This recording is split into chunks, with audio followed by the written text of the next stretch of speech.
The show continues. A small window is all I need to tell a story, like a small envelope with a big check, metaphorically.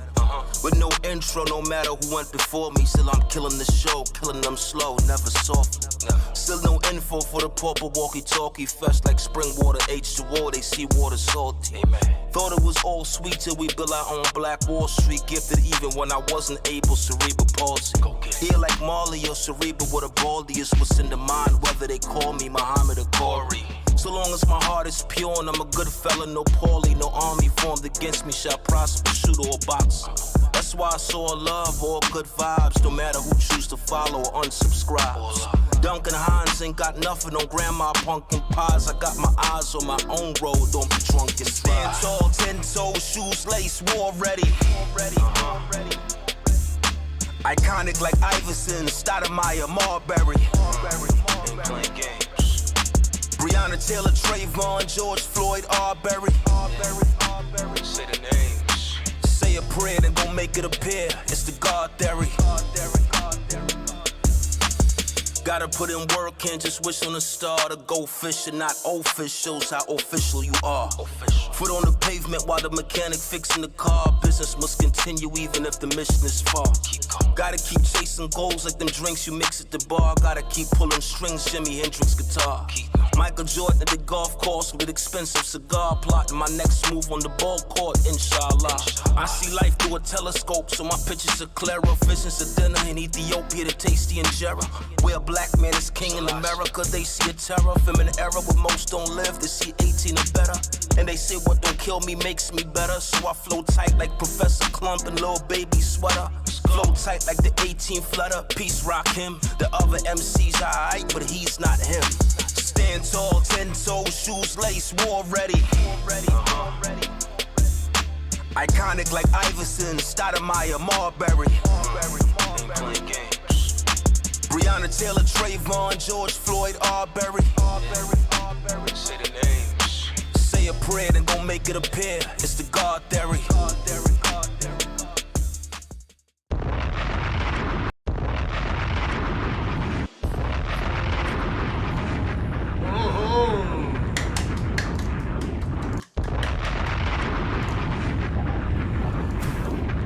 What up? Hey. Morning. Oh, okay. What up, y'all? My phone is always listening, bro. Popping up like I wasn't talking to you, phone. Saturday morning in a surveillance state. Hello. What up, y'all? Welcome to Saturday Morning Cartoons.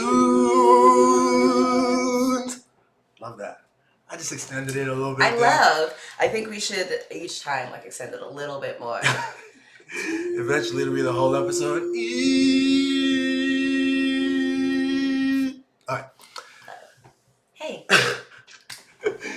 That was Messiah Ramkissoon, yo. Before that, it's a cool name. God Theory.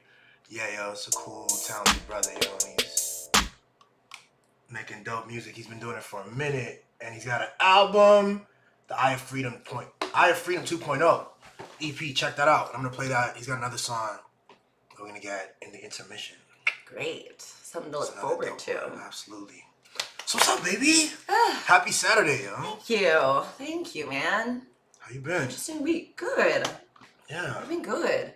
Yeah. I've been having really interesting thoughts and perspectives, and it's been nice. Fantastic. It's kind of a gray, rainy day, cloudy day. That's why I wanted to bring some sunshine, bring some light. I appreciate that, baby. Bring a little color. Yeah, I love this. Thank you. It's good. It's a little two-piece set. It's cute. Nice. Yeah. Looking good, baby. Should we spin a fucking wheel? Oh, let's spin the wheel. Let's do it. Let's see here. Where is the? Hold on. I got a thing I wanted to do, but we got our song first. This is gonna do. Actually, we'll do that. Where is it? Where's the wheel? Boom! Oh! Ooh. The wheel. The wheel. The wheel. The wheel. All right, we spinning it. Oh, snap. Sometimes it does that. Oh, There we go. there we are. What's the rule? If we get we acronym, were we're like gonna spin it up. StoryGrow. StoryGrow. That's a good one. Let's do it. Okay. Let's do it. StoryGrow. Okay. So this is StoryGrow. All right. You want to do how about we do the countdown, the 30-second countdown on the StoryGrow, or we keep going until we mess up? I think spins and twists. I know, right? I think let's do a 30-second, like just so it doesn't get too long, because the point is for you to draw it. Exactly. Are you gonna remember it when we get to the end? Oh, I'm gonna remember it. All right, here we go. You start. Okay. All right, and so we're doing 2 words each. 2 words. 2 words or 3 words? Let's do 3 words each. Okay. All right, 3 words each. And again. My cousin told me that aliens never come around when the winter solstice.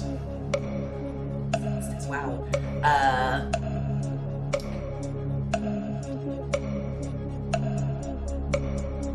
Is too hot. Okay. My cousin told me that aliens never come around when the winter solstice is too hot. That's interesting. Wow. Very nice. Thank Very you. good. Okay. I have a very good memory for those people who are just tuning into, really good me job and, on me and that. Billy. Well done. Thank you. All right. Oh, I didn't do this either. Oh, Didn't sage it. Oh man. No, I was kidding. Hey, you want my love? Thank you. Yeah. Anywho, my cousin told me that aliens never come around when the winter solstice is too hot, and right under the buzzer. That's really good. Our timing is perfect. That's a lesson that the universe keeps giving to me. Our timing is motherfucking perfect. Oh, I know. One day when we're like trying to monetize or whatever on YouTube, we can like bleep ourselves. Or I could just learn to not curse every other word. Yo, things are full of curses now. Exactly. Game's different. And we all have read that those studies that are like people who curse are more authentic and intelligent. It's just another word. Exactly. It's it is just another word, y'all. Another way to express. That's right. It's another expression. The internal things. Man, I took it weird. Winter solstice, alien, winter solstice. My baby loves aliens. Is warmer. Is too hot, is what you're saying? It's too hot. So, global warming. All right, yeah, clearly. The winter solstice, the longest day of the year, the shortest day of the year, I think, is the winter solstice. Look, Britt says, no one likes a hot winter solstice. No one likes a hot winter solstice. That is Witchcraft 101. We do not like that. All right, so... Pagan holiday 101. What are we doing? We're doing like something that should be snowy, but it's melting. Is that what's happening here? Okay, what if...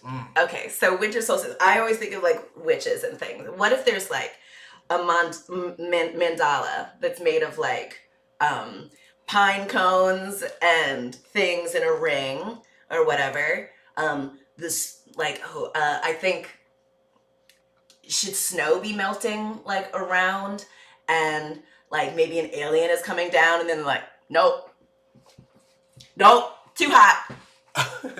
What's the mandala? What were you saying there? A mandala, it's like a repetitive pattern, kind of. You see it like in like Tibetan monks. I don't know.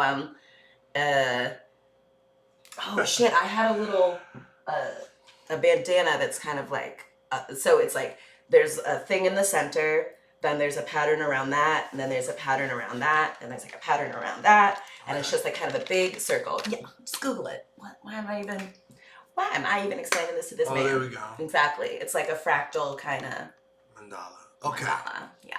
So I was thinking I don't know why we're always in the forest for these, but like we've made a mandala out of kind of winter things So pine cones, little pine needles. I don't know other winter plants because again, I'm not a very great witch in the traditional sense. Okay. And there's like kind of snow that's melting, and we see an alien ship coming down and being like, nope. Yeah. Too hot. All right, let me do this forest thing with the snow melting, Too and then hot. we'll address the mandala another like later on, like Too hot. right? Because I feel like right now I'm like, all right, how do I do this mandala? Sure. thing? I'm telling you, like, okay, we need a mandala. We need to simulate snow melting. That's like we need an alien being hesitant. Like, yeah. So whatever you want to draw, let me know. All right, you know what we're gonna do? I will. Let's do that. Let's jump into that. Bubble. That's where you sing Bubbles. Our niece loves Bubbles. Yeah, we have a niece that loves Bubbles. She's always talking about Bubbles. Billy's face as his mind tries to figure out how to build this. Yeah, right? Thank you, Britt. I know. And I'm like, it's so easy. All you have to do is figure out what a mandala is, figure out what winter plants there are to make the mandala. Yeah. Simulate snow melting. I'm thinking just spatially, like where's this alien at? What's going on? This forest is I love this forest bed. Ooh, beautiful. It's kind of hazy. Yeah, exactly. So I'm doing some forest research right now. Okay, this gives me. I'd like to get in there, but maybe I'll do some extra stuff in the foreground. But I'm gonna start with this guy here. I love it. A little clearing of trees. Yeah. Baby, I know you've got like Billy. You attract a lot of witches, a lot of brujas, a lot of magic. Thanks, baby. Yeah. Yo, seriously, though, my first, not my first, but yeah, definitely in high school. Like, I guess my high school sweetheart, someone I went to prom with, and someone I was dating through college. She was my first interaction with someone who openly called themselves a witch, and she was from Harlem. She was from Harlem, New York, and she was fine as hell. And she was really cool and really smart. And really, what it meant for her was she made lotions and she made soaps, at 16 years old. She was making her own potions. All these potions. And she also wrote stuff down a lot, and she created her own creative space for joy. And that's what it was for her. And but I remember being awkward about it because at the same time I was on some Christian super shit. Christian then. Yeah. Really afraid that God was like judging him. Yeah. Poorly. All the sex we were having, and she was totally like, she was understanding. He put that girl through the ringer of like, because of his own like grapplings, and she's just like, I'm just being a witch, creating my own reality. She was really trying to love you, and he's like, oh, we had sex. It was so weird, yeah. That's tough. No, it's not tough. It was funny. It is very funny.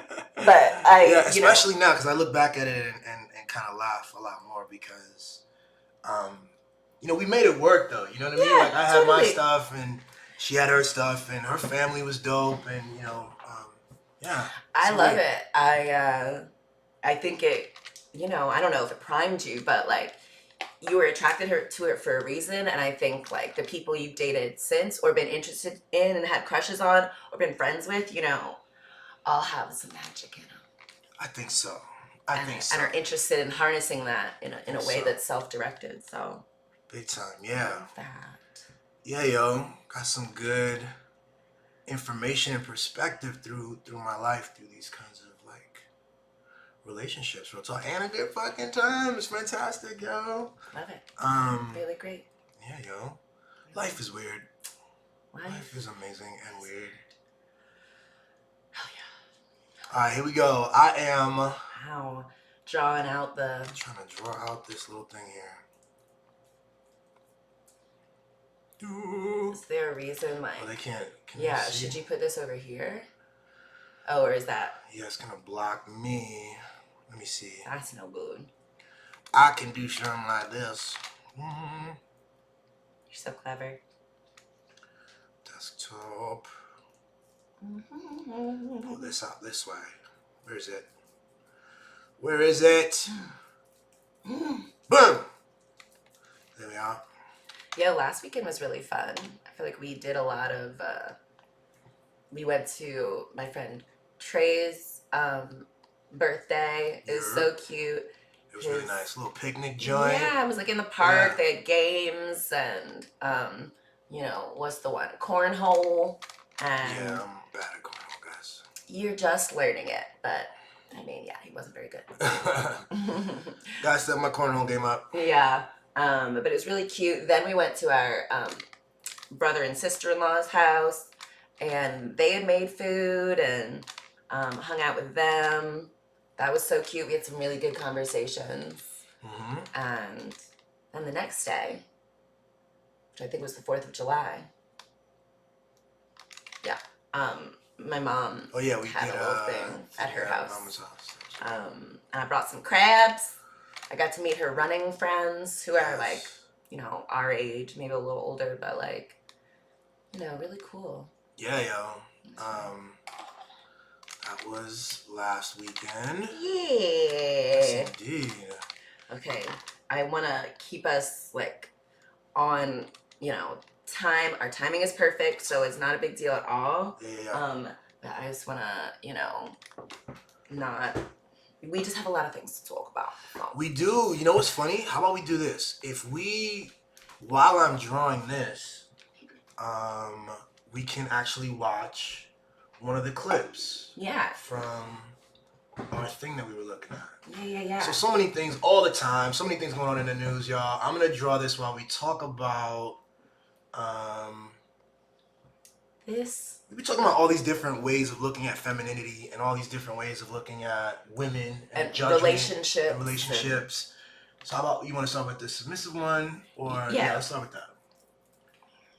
Oh wait, you want to talk? We also got the McDonald's joint we wanted to talk about too. If everybody, let's talk about this one first, just because I think it happened in our week chronologically. All right. So the question here in this tweet is, what does a submissive? Let's see. Can they see that? See what's going on? Yes, they can. All right. The question in this tweet is, what does a submissive woman do for her alpha man in a romantic dynamic? She wrote this book called The Art of Being Submissive, and Billy said this to me last week, I think. And was like, what does a submissive woman do for her man? Everything. What does that mean? Like packing his bag, unpacking his bag, just making sure all the things that he wants. And like, I pretty much read his mind. So it's like, if I know you and I study you, like I know how you are in the morning, I know how you are about midday, I know when you're in this mood, what you need. Like before you can ever ask me for something, I'm already on it. I mean, he's spoiled. And when I talk to my girlfriends about it, they're always like, oh, how are you guys doing? And I'm just like, girl, he's rotten. I'm like, he's spoiled rotten. Like, he's rotten. But I love that. Like, I want him to be that. I think my biggest flex is how I treat my man. And I've been known to love people back to health. And sometimes it's very draining. But my love is my superpower. And I used to hate that about myself. But now it's like, I'm just embracing it. Like, that's who I am. Like, if I love you, I can heal you. It's your joy. It is my joy. I love to see him eating the meal that I cooked. I love seeing him sleep easy. Every night, like clockwork, I scratch this man's back to sleep. And I know when he's asleep because I can tell when his breathing changes. And some people might think that's psychotic, but that's like, I just know that's when I'm like, oh, I can stop now. But I find joy in being your rest, So know what that means. And that works for us because he wants what I have to offer. What are you getting from all that you're giving? What are you asking for in return? I wish the clip hadn't cut off after yeah, girl, what are you getting? So.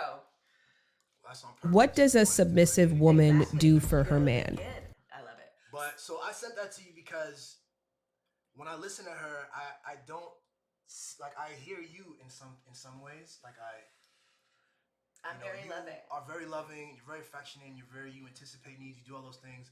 But I also knew that maybe you would take issue with some of it. So it was interesting. I just wanted to see what you thought. So tell us what you think. So what I noticed on this second watching of it is, she has this book, The Art of Submission, and, what does that mean for her?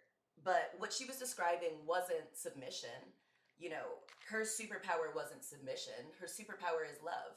And I think the conflation of those concepts in a gendered kind of gender role way is, not even accurate, not even accurate of what she's doing, because someone who packs and unpacks your bag, anticipates your needs, knows what you like to eat and arranges that, wouldn't she also do that for a child that she loves? her child, or my friends. Like I do stuff like that for people I love. That's how I show love, is trying to understand what this person needs and how to, acts of service and words of affirmation. But I doubt she would think of doing all of those same things, anticipating the needs, healing through love, doing that to a child, thinking of that as her submitting to a child. I bet she just thinks of that as loving this child. And, So there's a semantics difference here, right? In terms of her ability to assess and the need of the other person, and to provide it and finding joy in that, you know what I'm saying? Like, that's totally fine and legitimate. But you take issue with the fact that this would be put under mischaracterizing it of submission, because, submission, literally the definition is to, submit to the will or authority of another person. So if this guy had said, unpack my bags, I need you to rub my back until I fall asleep, I need you to know what my favorite foods are and get those for me, and she did it, that's her submitting. That's not her using her love as a superpower. That's her listening to this guy's will and authority and doing it. What she's doing is submitting to her will and authority as someone who thinks that she knows this person, knows what his will might be, and doing that, anticipating it. That's submitting to her own will. So I think mischaracterizing it as submission is just semantically inaccurate. And but what if he asks for it and then she does it? Just now you said if he asks for it and she does it, she's submitting to him. But what if it's not? What if it's still love? It's meaning, or you know what I mean? Like I know when Layla is like, cookie, bubbles, and we go and like play the bubble game or get bubbles or get her a cookie. We're not submitting to her. We're just agreeing. We're like, okay, cool. I want to do that. I know this is something you want. I will do that. So really, it's the word submission is the challenge here. Especially because I think Billy does the dishes. Billy helps me. Like, I sometimes get anxious about having to look at the bill I know I have to pay, and so I'm just like, hey, can I give you all this information and you just pay it for it? Can we do this? Can you do this? And you do it. Are you submitting to me? Are you being submissive to me? Right. No, I don't think so. No. Yeah. And we can't think of when men, are thoughtful and considerate and understanding and willing to listen to their partner or understand them and do what that partner might like, love that person. We don't think of them as submitting, they're dominating. And so why would we think of her as submitting when I just don't think it's accurate? I think that's interesting because I fixed it. Okay, great. Yeah. I think that, thank you, Britt, by the way. Britt said we had the audio down.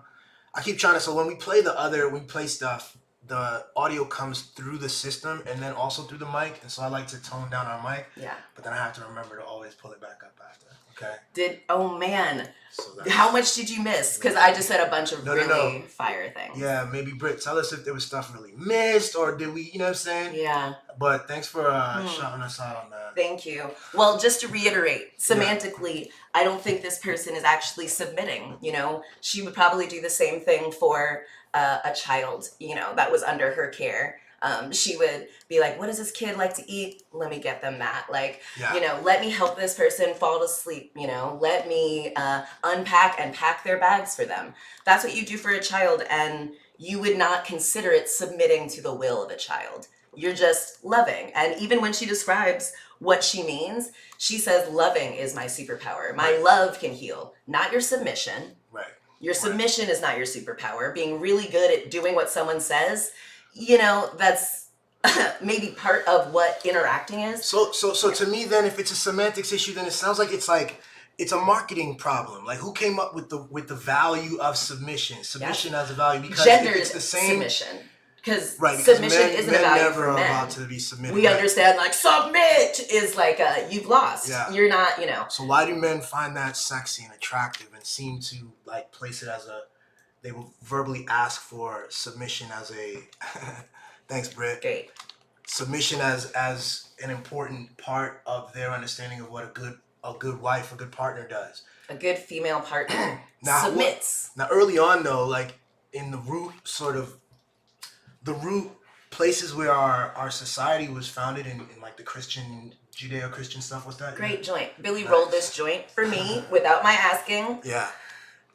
He's practicing and he's getting so much better. I'm getting good, y'all. But do we think of him as submitting to me? He anticipated what I would want, and he knows how I like it done, and he did it without me asking. Are you submitting? Sexy little Danny. Are you submitting? You bad boy. Love it. Anyway. What do you need, girl? Oh my gosh. What do yeah, so it's just a thing, like from the jump. What does the Bible say about like submission kind of thing? You know what I mean? Like I think that's where it is. That's where the roots. That's where the roots of the thing is, you know. And because it can be the same thing without using that word, without that kind of connotation, without that implication. And what does that mean? How does that manifest more broadly? You can have the same results, the scratching in the back, the anticipation, and have it come from partnership and love and communication and like a genuine articulation of needs and you know that kind of anticipation. So, you know, it's an interesting thing. How about we look at submission in another sense then? Okay. Our girl right here.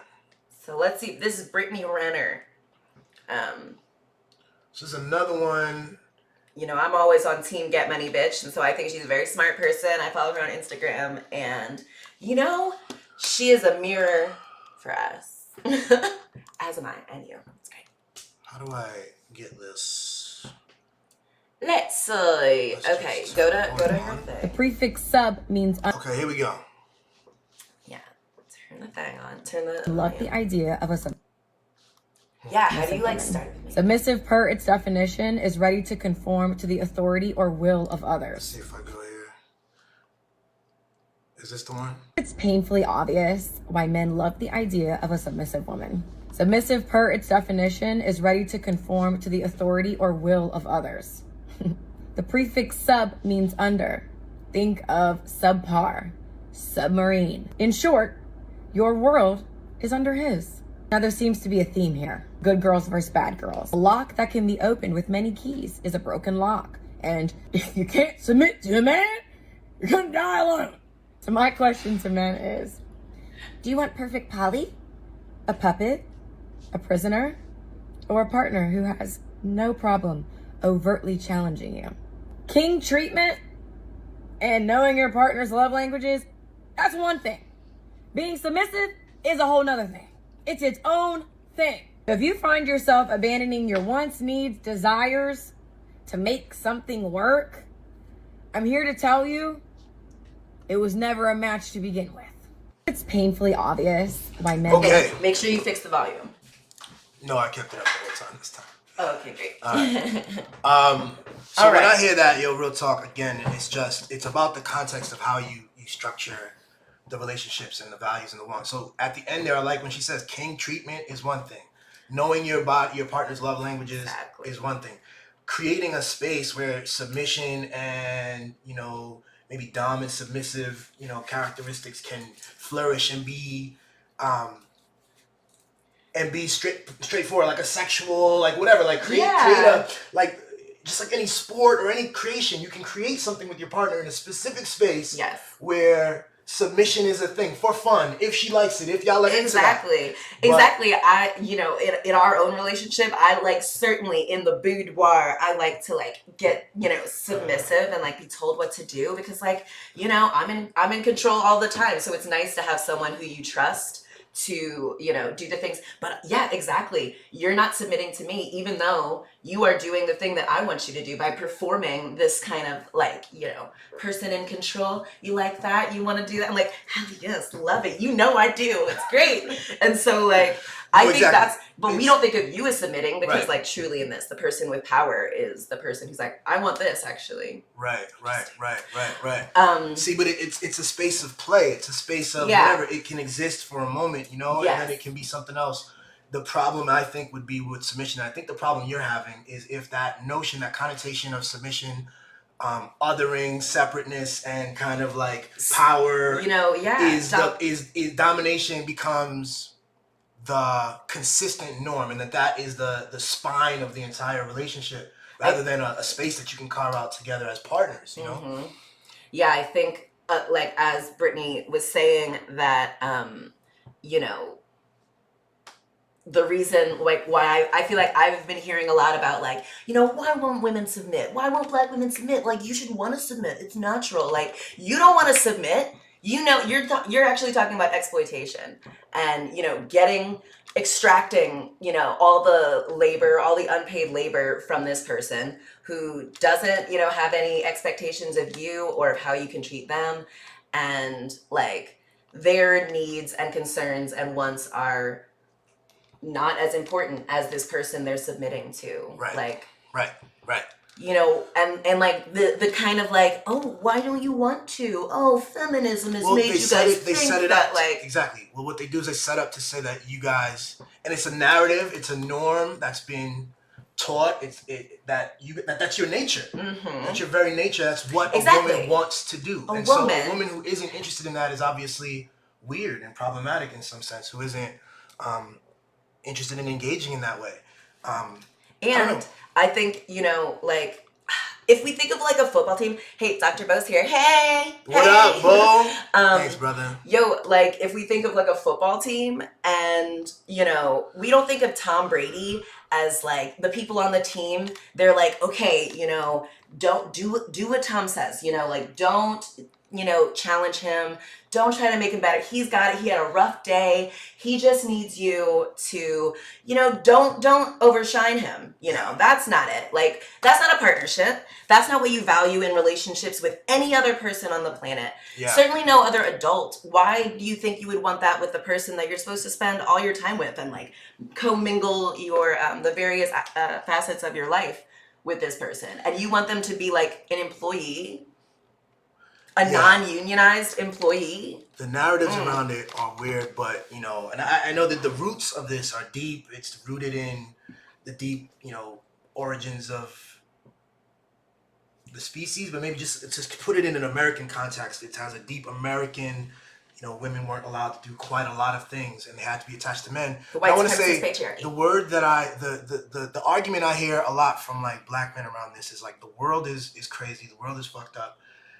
And they want to come to a place that is this like respite and this solace from whatever they want to just have someone who can cater to this and that without, you know, as they go out and try to attack this crazy ass world, they want to come out here. Now, I don't think that's totally smart. I think some of that makes sense, but you know, and that's true. And I definitely think everyone wants that. One's home should be your haven. But define that in such a way, hopefully, where I think the right way to do this is to define it in such a way where your partner is still a person and whose opinions and needs are valid and can be met, rather. And also, I think it's important to set it up where I can be challenged. Like what Brittney said and what you're saying. Like, I don't want to be in a space of, I don't know. Just letting you, you know, bend to every, not whim, but maybe trauma response, you know, unprocessed thing. And like, if I'm able to be like, hey, actually, I think maybe this is going on. So like, maybe you don't have to do this thing that's causing you stress. Or like, I've noticed you've been stressed about this thing. Like, let's talk about it. When you teach people to like avoid conflict and be like, oh, come on, I have to deal with conflict all day. Like here too, it's like, we're also pretending that like, you know, the only way to relax is to just like, sit alone with your thoughts, when we know, again, with like playing sports, working out, other things that like are vigorous and difficult, that are pleasurable and that help you in the long run. So like, you know, trying to convince half of the population that they should not listen, really. They should be like, oh my God, what nags? Ugh. Like, I know what's best. Like, I mean, it's already creating this, you know, binary of like, you're not a team. It's not you and this person against the problem. You guys are opponents. You guys are from different planets, you know, and it makes you, you know, averse to any conflict when conflict is, you know, key to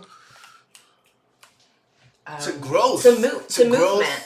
You need some fucking sandpaper to move. Yeah. And so I think there's a lot of like misuse of like the full.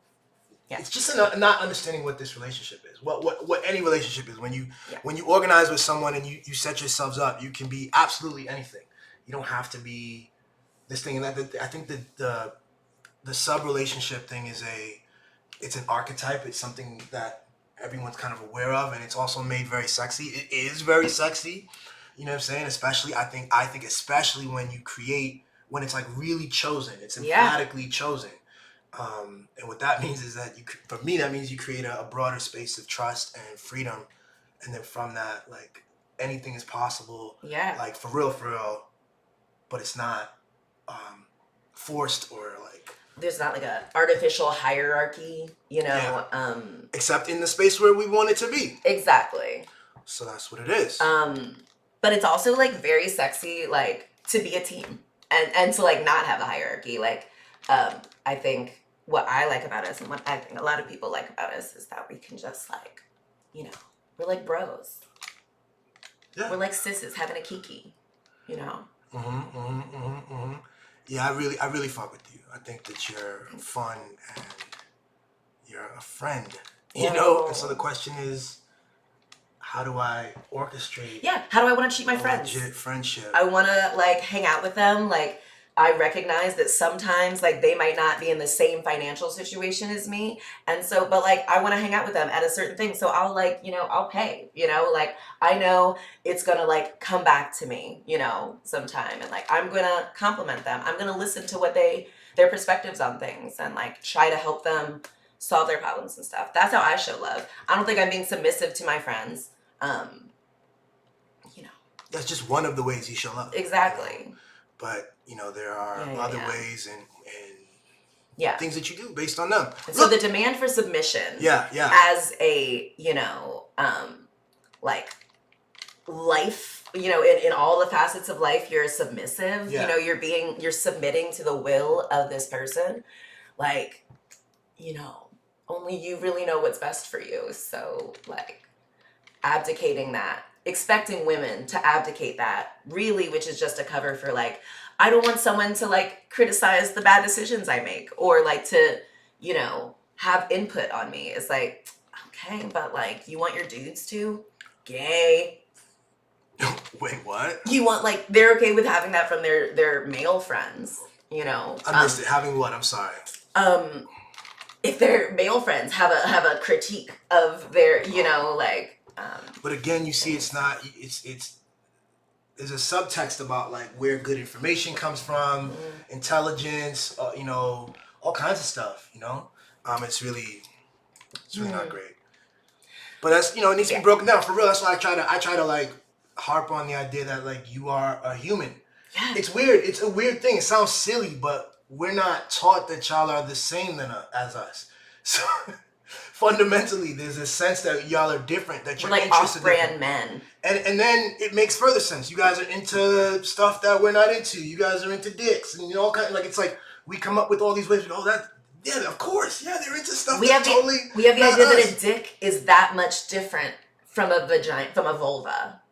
When, you know, in utero, like, it's just like a cluster of cells that, like, you know, the dude it's a clit and like it'll grow out a little bit long, and we've just infused so much like y'all are so like that small distinction, I guess, that isn't even, you know, there's no normal vulva, everything looks different, blah blah blah. There's no normal like we've imbued all of these attributes and, you know, value judgments on, you know, people who have these things that are essentially the same. And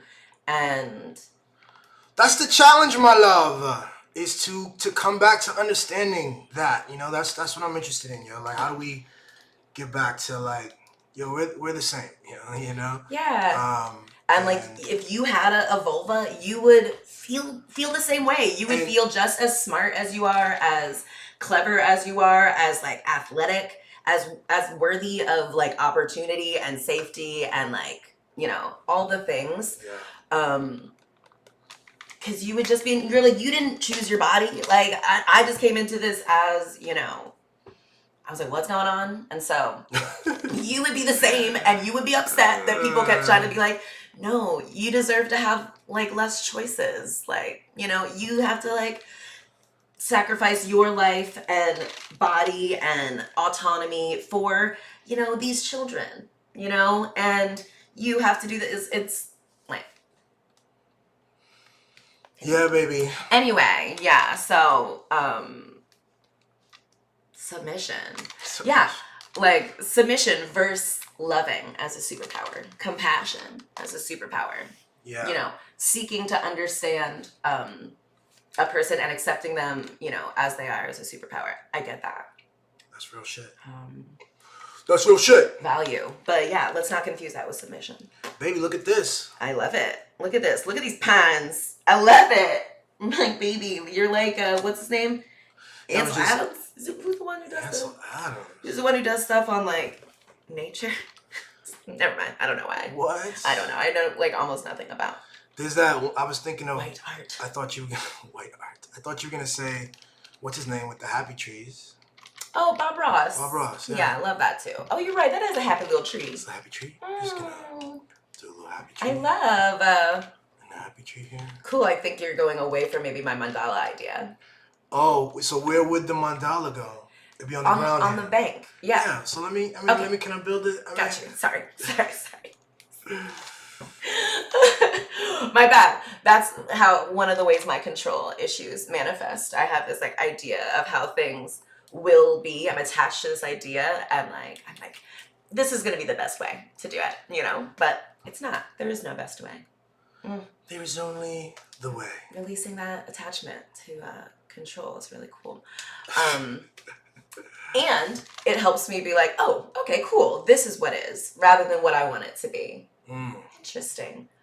And that's, I think, what a lot of people these days are having conversations kind of about, like, you know, rather than being like, this thing, this person, this whatever, should be like this.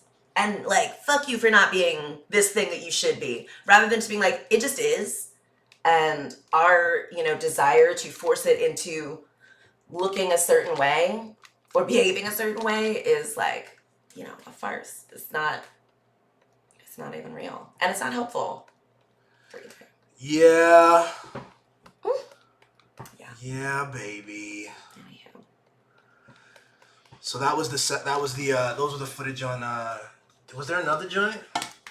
Oh, there was this Tiara Mack joint here. Love this. Okay, this is this one? a Rhode Island state senator. All right, so still on the subject of feminism or on womanness and performance and the judgment and sort of the Bodily power autonomy relationships. and exactly. Power relationships, Gender the whole roles. deal. So Tiara Mack is this woman here. She is a Rhode Island state senator. State senator for Rhode Island. She, I think last year, late 2020, she beat this 14-year incumbent dude who was like anti-LGBTQ, like anti-abortion, you know, all the things. Okay. All the things. Anyway, she beat him, and so she's in the senator for Rhode Island. So recently, over this holiday weekend, Yeah. she was at the beach. I always forget that Rhode Island is a state. One, I know almost nothing about it, even though it's it's not that far. I confuse it and Delaware. Delaware is close. Delaware is close. A bit further. Rhode Island's far, but it's also kind of like a coastal state. Anyway, she's twerking at the beach. She's doing a handstand, which she's doing a headstand and twerking on the beach, and then she's like, "Vote for Tiara Mack." Anyway, let's watch it. I think this one, right? This one right here? No, this one. Yeah. Backlash for a TikTok. Oh, that's a thing. Oh, they're all like responses to her thing. Let's see her actual post. Where is the original? No, I think it's not that far down. Oh, didn't I send it to you? Don't know. Let's check. Boom, boom. I know. We send a lot of stuff on our DMs. Had to censor. Okay. I'm always sending you some good takes, though. Let's see. Keep going. Yeah, that's what. Oh. Is it right here? Keep going. Actually. Oh. This was Yeah, maybe this one. Yeah. All right. Boom. All right.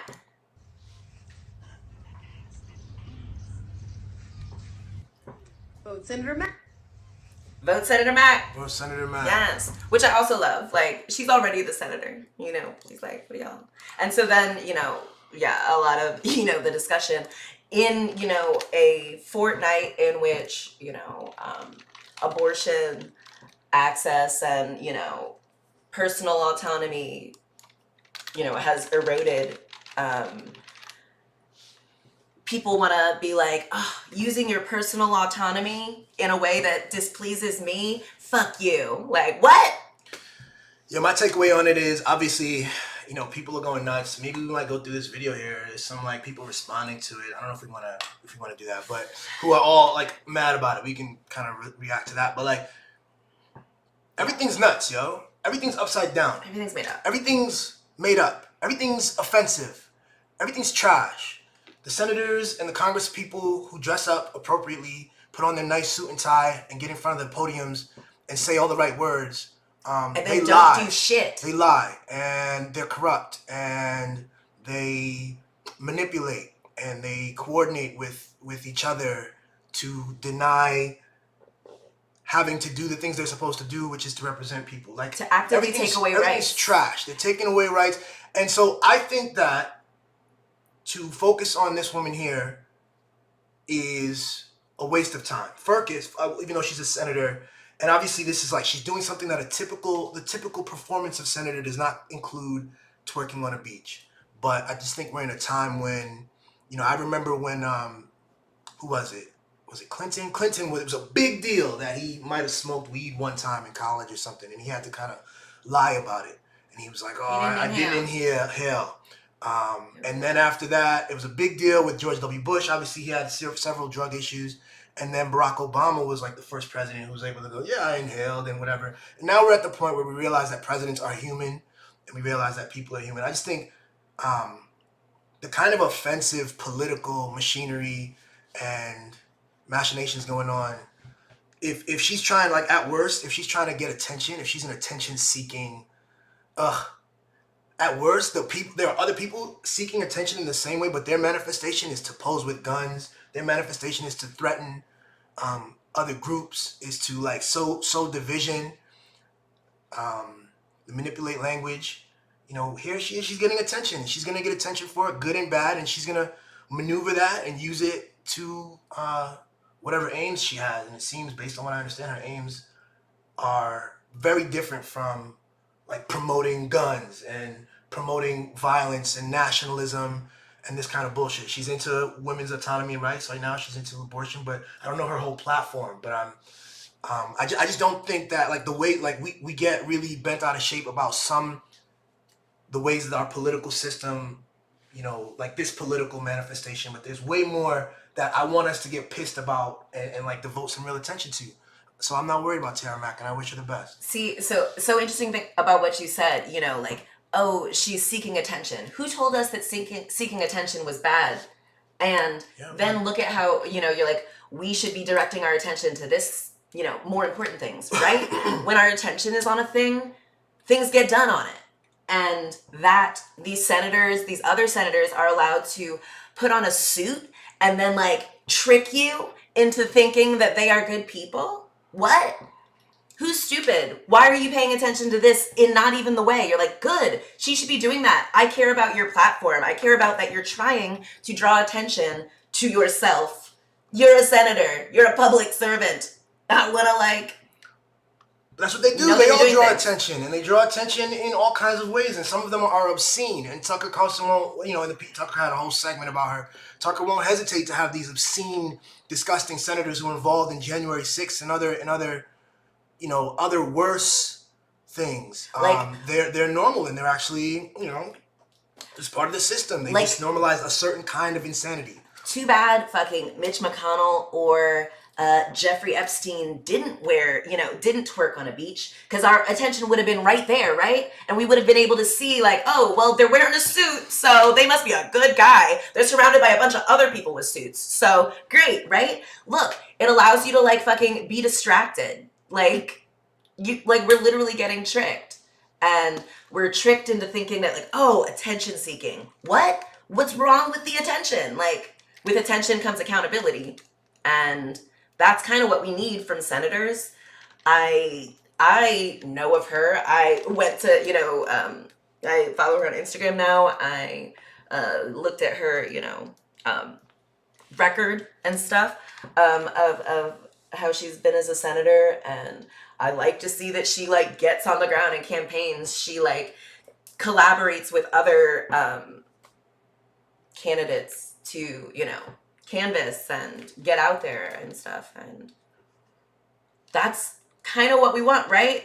Isn't that doing, like, I hate that we've all accepted it, like, oh, these politicians, they just lie and they don't do their job.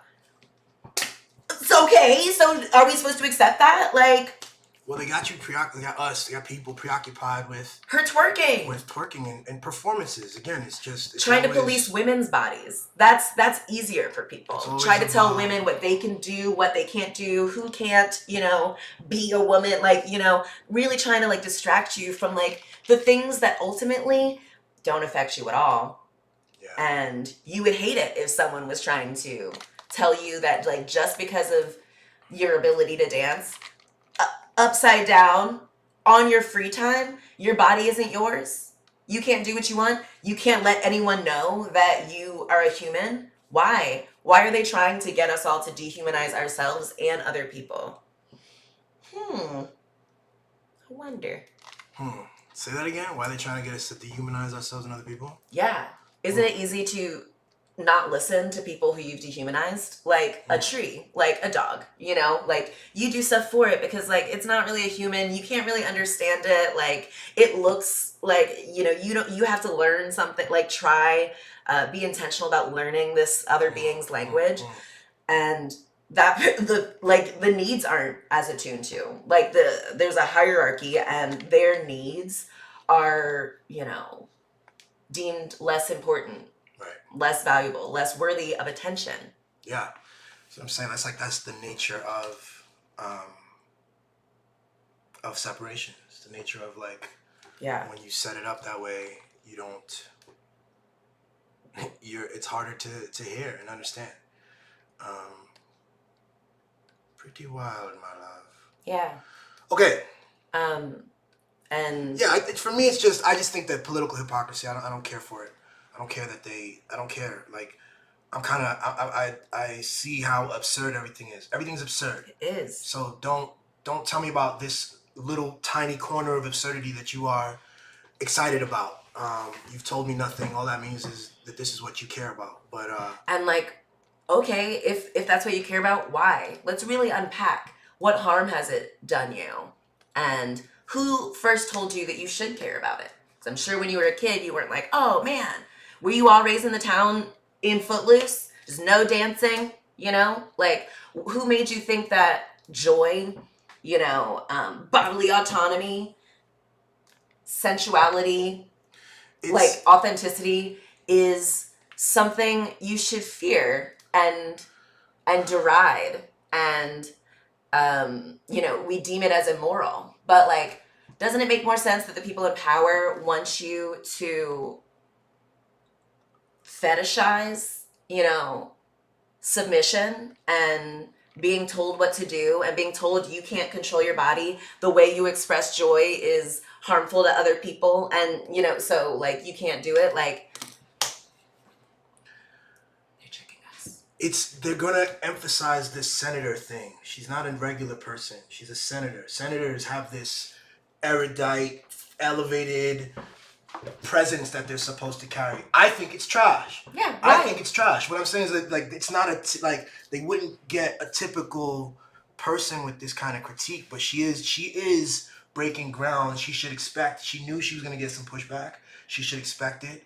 And she did it also intentionally. So she used to be the media, the social engagement person, the person like responsible to maximize attention to the organization she was working for. Yeah. So the idea that she is the moral, like, that example. I think it's very intentional. She knows what's up. She's smart, and she's specific in like her subsequent video. She's like, I knew it. Look, they're taking all of your rights away, and look what you're focused on. Trying to say that like I shouldn't use my body how I see fit on my free time. joy is immoral, that senators are supposed to perform in this, do a drag of, professionalism of, like, I'm playing a senator, which is just, you say the lines, you like, thoughts and prayers, and then you don't do shit. Why would we all co-sign that?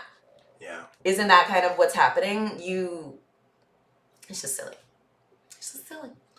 Yeah. And it's not, I know it's like intentional. It's getting us to like, be ashamed of like ourselves, our vessels, like.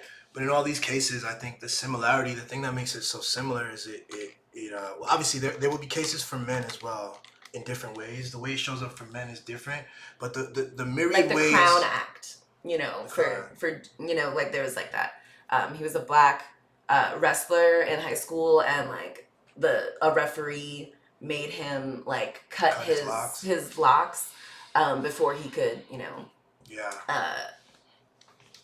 play. And so like things like that, when it comes to like someone being like, I'm judging you poorly based on your appearance, based on like how you deem fit easiest to, how you want to present yourself, is really not harming anyone. But it makes me uncomfortable. And so you can't present the way you want. It's like all connected. And, when I see men being like, oh,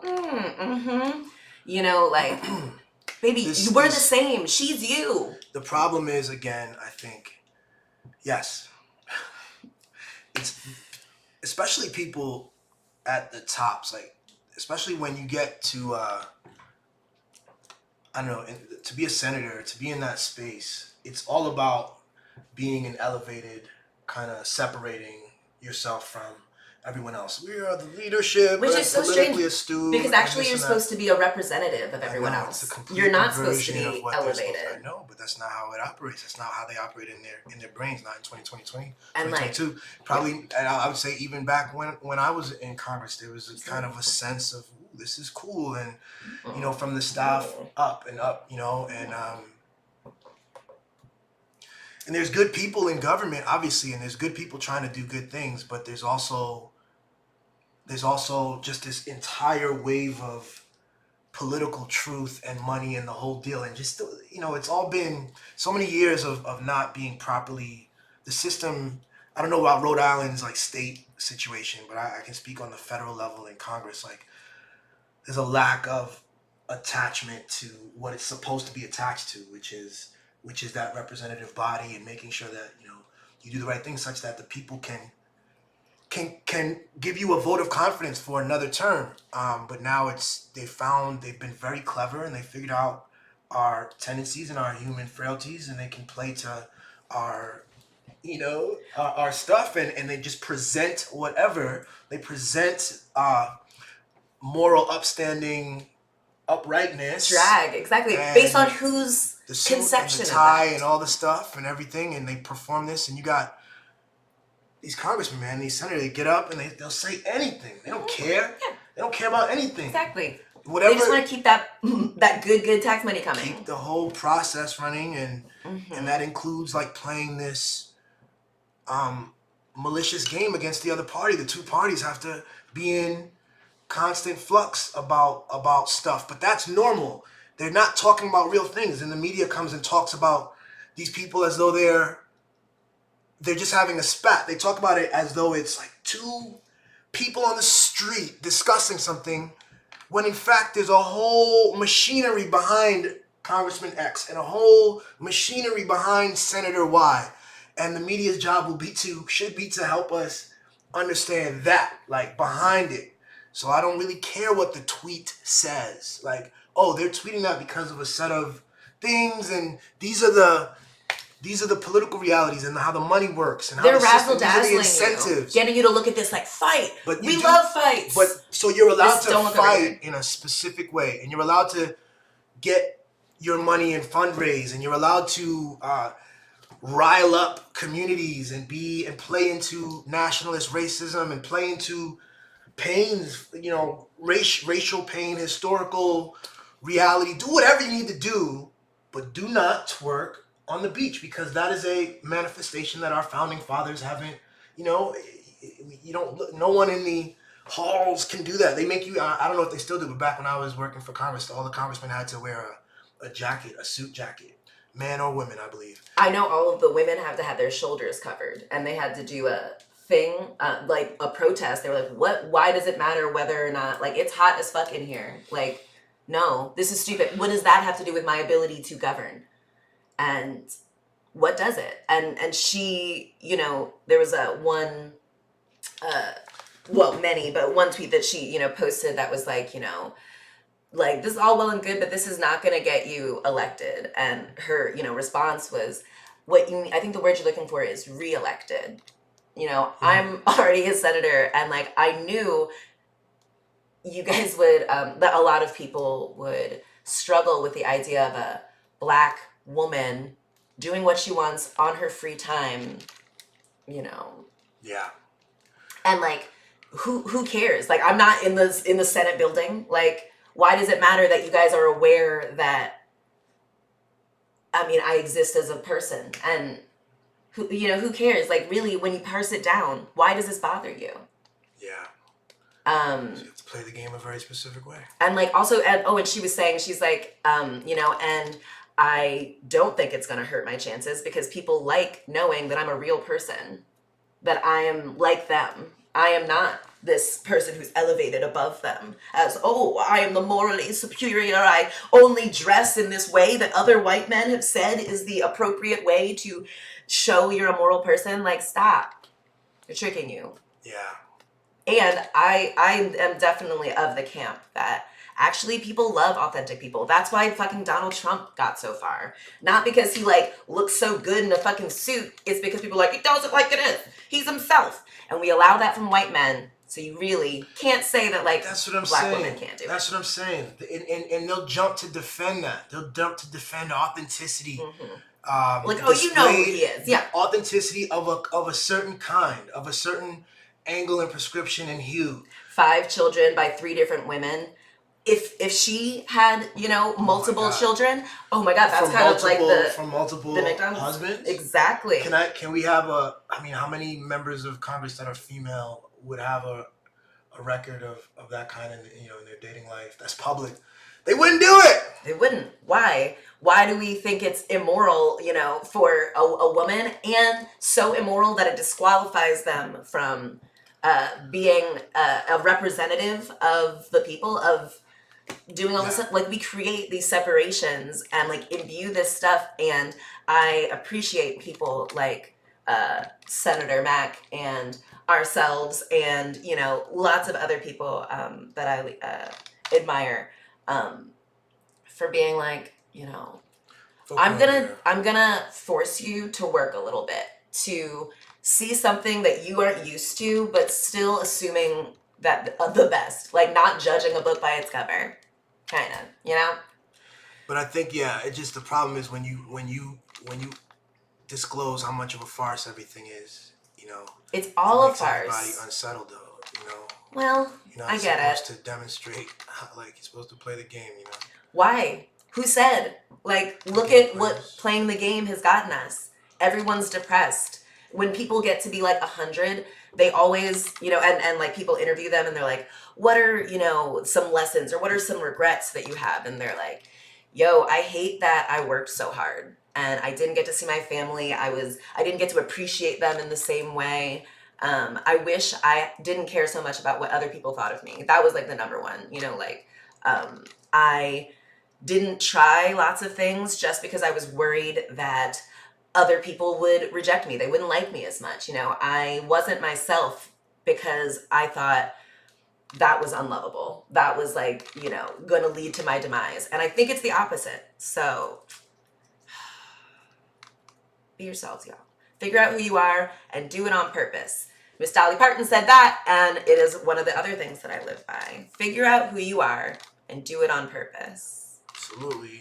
I like Dolly Parton. She does that. Tiara Mack, she does that. And, you know, don't think that it's like we have this idea, we're told that things are like, you figure out who you are, and that's who you are for the rest of your life. Like it's a destination rather than a journey to continually get to know you, what you want to be, like create that, you know, and accept it and not pretend like, oh, I'm a good person, I'm this, you know, like if you get too attached to this idea of yourself, you know, it's gonna hurt. Just accept yourself. It creates okay. a pain point because it's an attachment. Yeah, when you fall short of it, you're like beating yourself up, and like when you do that to yourself, you do it to other people for falling short of expectations, and that is just removed from the reality of how things happen. You know, you can beat yourself up all you want, but like they're still gonna keep taking your rights away because they've got us distracted, afraid to speak. Yeah. Anyway, this is amazing. I love this so far. Oh my god. Okay. It's coming together. Love. And are you gonna do a word bubble? What do you think? How are you gonna simulate the idea of a spaceship coming down and the alien inside being like, oh no, Okay, so for those of you who are just tuning in, our StoryGrow that we have been illustrating, Billy has been illustrating, is my cousin told me that aliens never come around when winter solstice is too hot. Wow. I have a great memory, again, if you're just coming back, I have a really good memory.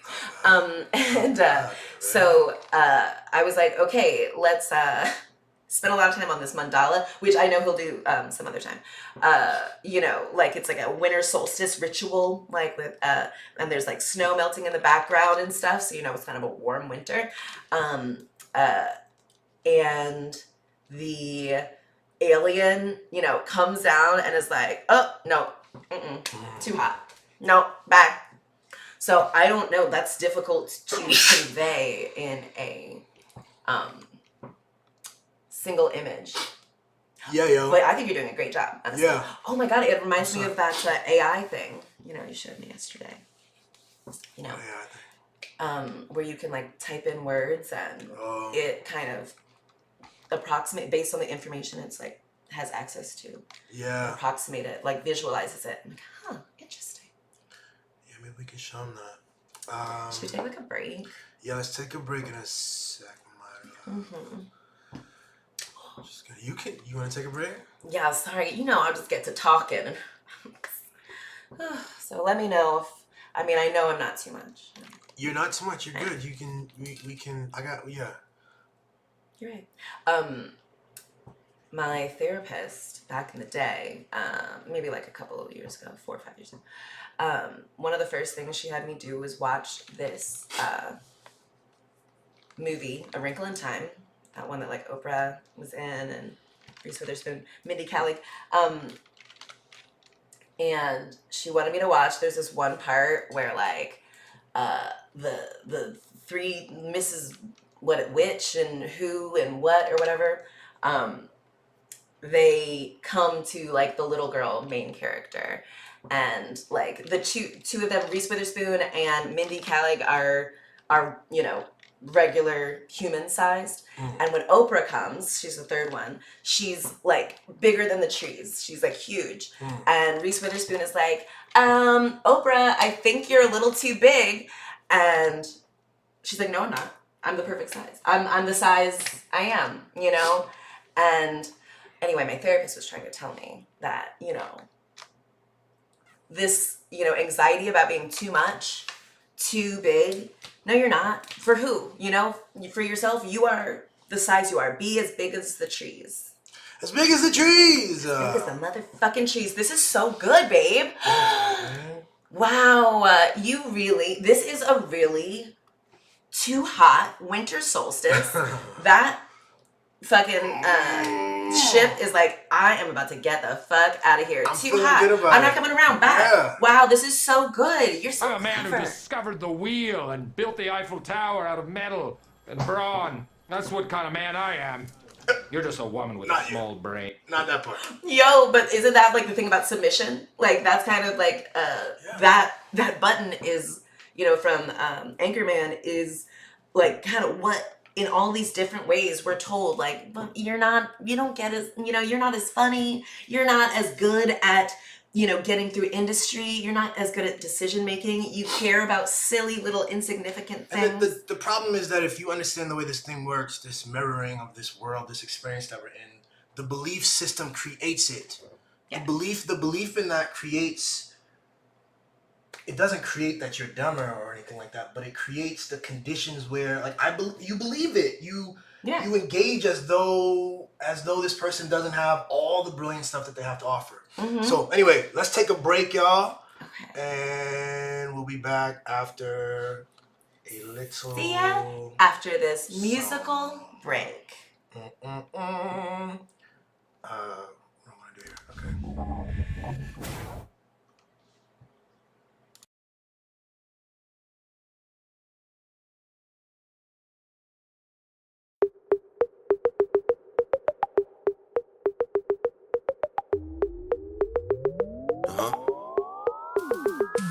My kings when it's on, what it do, what it do. My queens going strong, what it do, what it do. Made for pressure diamond, pain the pleasure armor. Change the weather climate, show you what it do. Pop up like, how you, what it do. Get love from people, it's brand new, what it do. Get hate from people you been new, what it do. Number one and you the number two, what it do. Blessed up like hot shoe, hallelujah. On the island eating mango, callaloo. And I ain't talking Honolulu, Malibu. Shirt off like Shaka Zulu, what it do. Big visions, big business, big deals. Sample my shoes by mistake, big deal. New levels, they burn bridges, we bridge build. Full fridge, they fruit pebbles, kid deal. 6-inch heels, I'm hard bottoms, Air Force is stepping with. Hard body, a force to be reckoned with. God body, God first, never second on the list. Haven't you heard, can't stop, was destined to exist. We exist now, we living, what it do? You watching me with a stink face, what I do? Hoping I stay in the same place, but I grew. Try to clip my wings, but I flew. But if my kings when it's on, what it do, what it do? My queens going strong, what it do, what it do? Made for pressure diamond, pain the pleasure armor. Change the weather climate, show you what it do. Pop up like, how you, what it do? Get love from people, it's brand new, what it do? Get hate from people you been new, what it do? Number one and you the number two, what it do? Bossed up like head of state, heavyweight. Can't carry, dead weight, elevate. I never hate, smile was still Colgate. When the Raptors won, though I was rooting for Golden State. Time is money, was the business talk nice? I could spare a minute for a small price. Chillin', nice shades, nice linen, off whites. Bought in flights to avoid frostbite. With the smoke like a hoop, the exhaust pipe. Though I prefer peace like a hippie endorsed pipe. Tipsy all night, bumping Nipsey all night. Little mama know how the stamina go, it be all night. You telling her your past when she asks what it do. She like, hold on my bad, let me ask what it's new. Let's take a toast to dreams coming true. Yeah, I'm on my way and the team coming too. My kings when it's on, what it do, what it do. My queens going strong, what it do, what it do. Made for pressure diamond, pain the pleasure armor. Change the weather climate, show you what it do. Pop up like, how you, what it do. Get love from people, it's brand new, what it do. Get hate from people you been new, what it do. Number one and you the number two, what it do. What it do, what it do. Show me what it do. Party in the 3, I pull up at 1 or 2. What it do, what it do. Show me what it do. Gotta be me, cause it's only one of you. You grinding, no handouts, show me what it do. You shining, you stand out, show me what it do. What it do, what it do. Show me what it do, what it do, what it do. Show me what it do. My kings when it's on, what it do, what it do. My queens going strong, what it do, what it do. Made for pressure diamond, pain the pleasure armor. Change the weather climate, show you what it do. Pop up like, how you, what it do. Get love from people, it's brand new, what it do. Get hate from people you been new, what it do. Number one and you the number two, what it do.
Yo. Hey, Brett. Yo.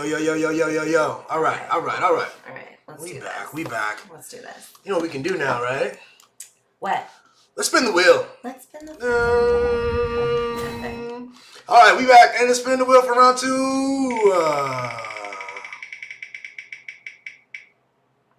Kisses. Mwah. You're so cute. Yo. All right. That's right. Yeah. Okay, there it is. Oh. We had the thing on twice. All right, kisses. Great. I love that. That's a win.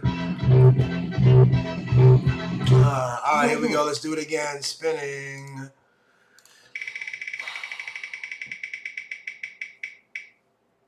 Imagine. Oh, What are we gonna imagine? So last time you imagined, and you did a great job with that. Thank you. Let me see. What do I want to imagine?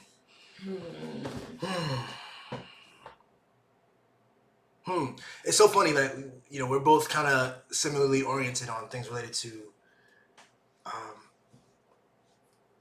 I guess my definition of love and acceptance and communication. You know what I mean? Mm-hmm. What up, Britt? Welcome back. Thank you. So for me, I'm trying to imagine a space where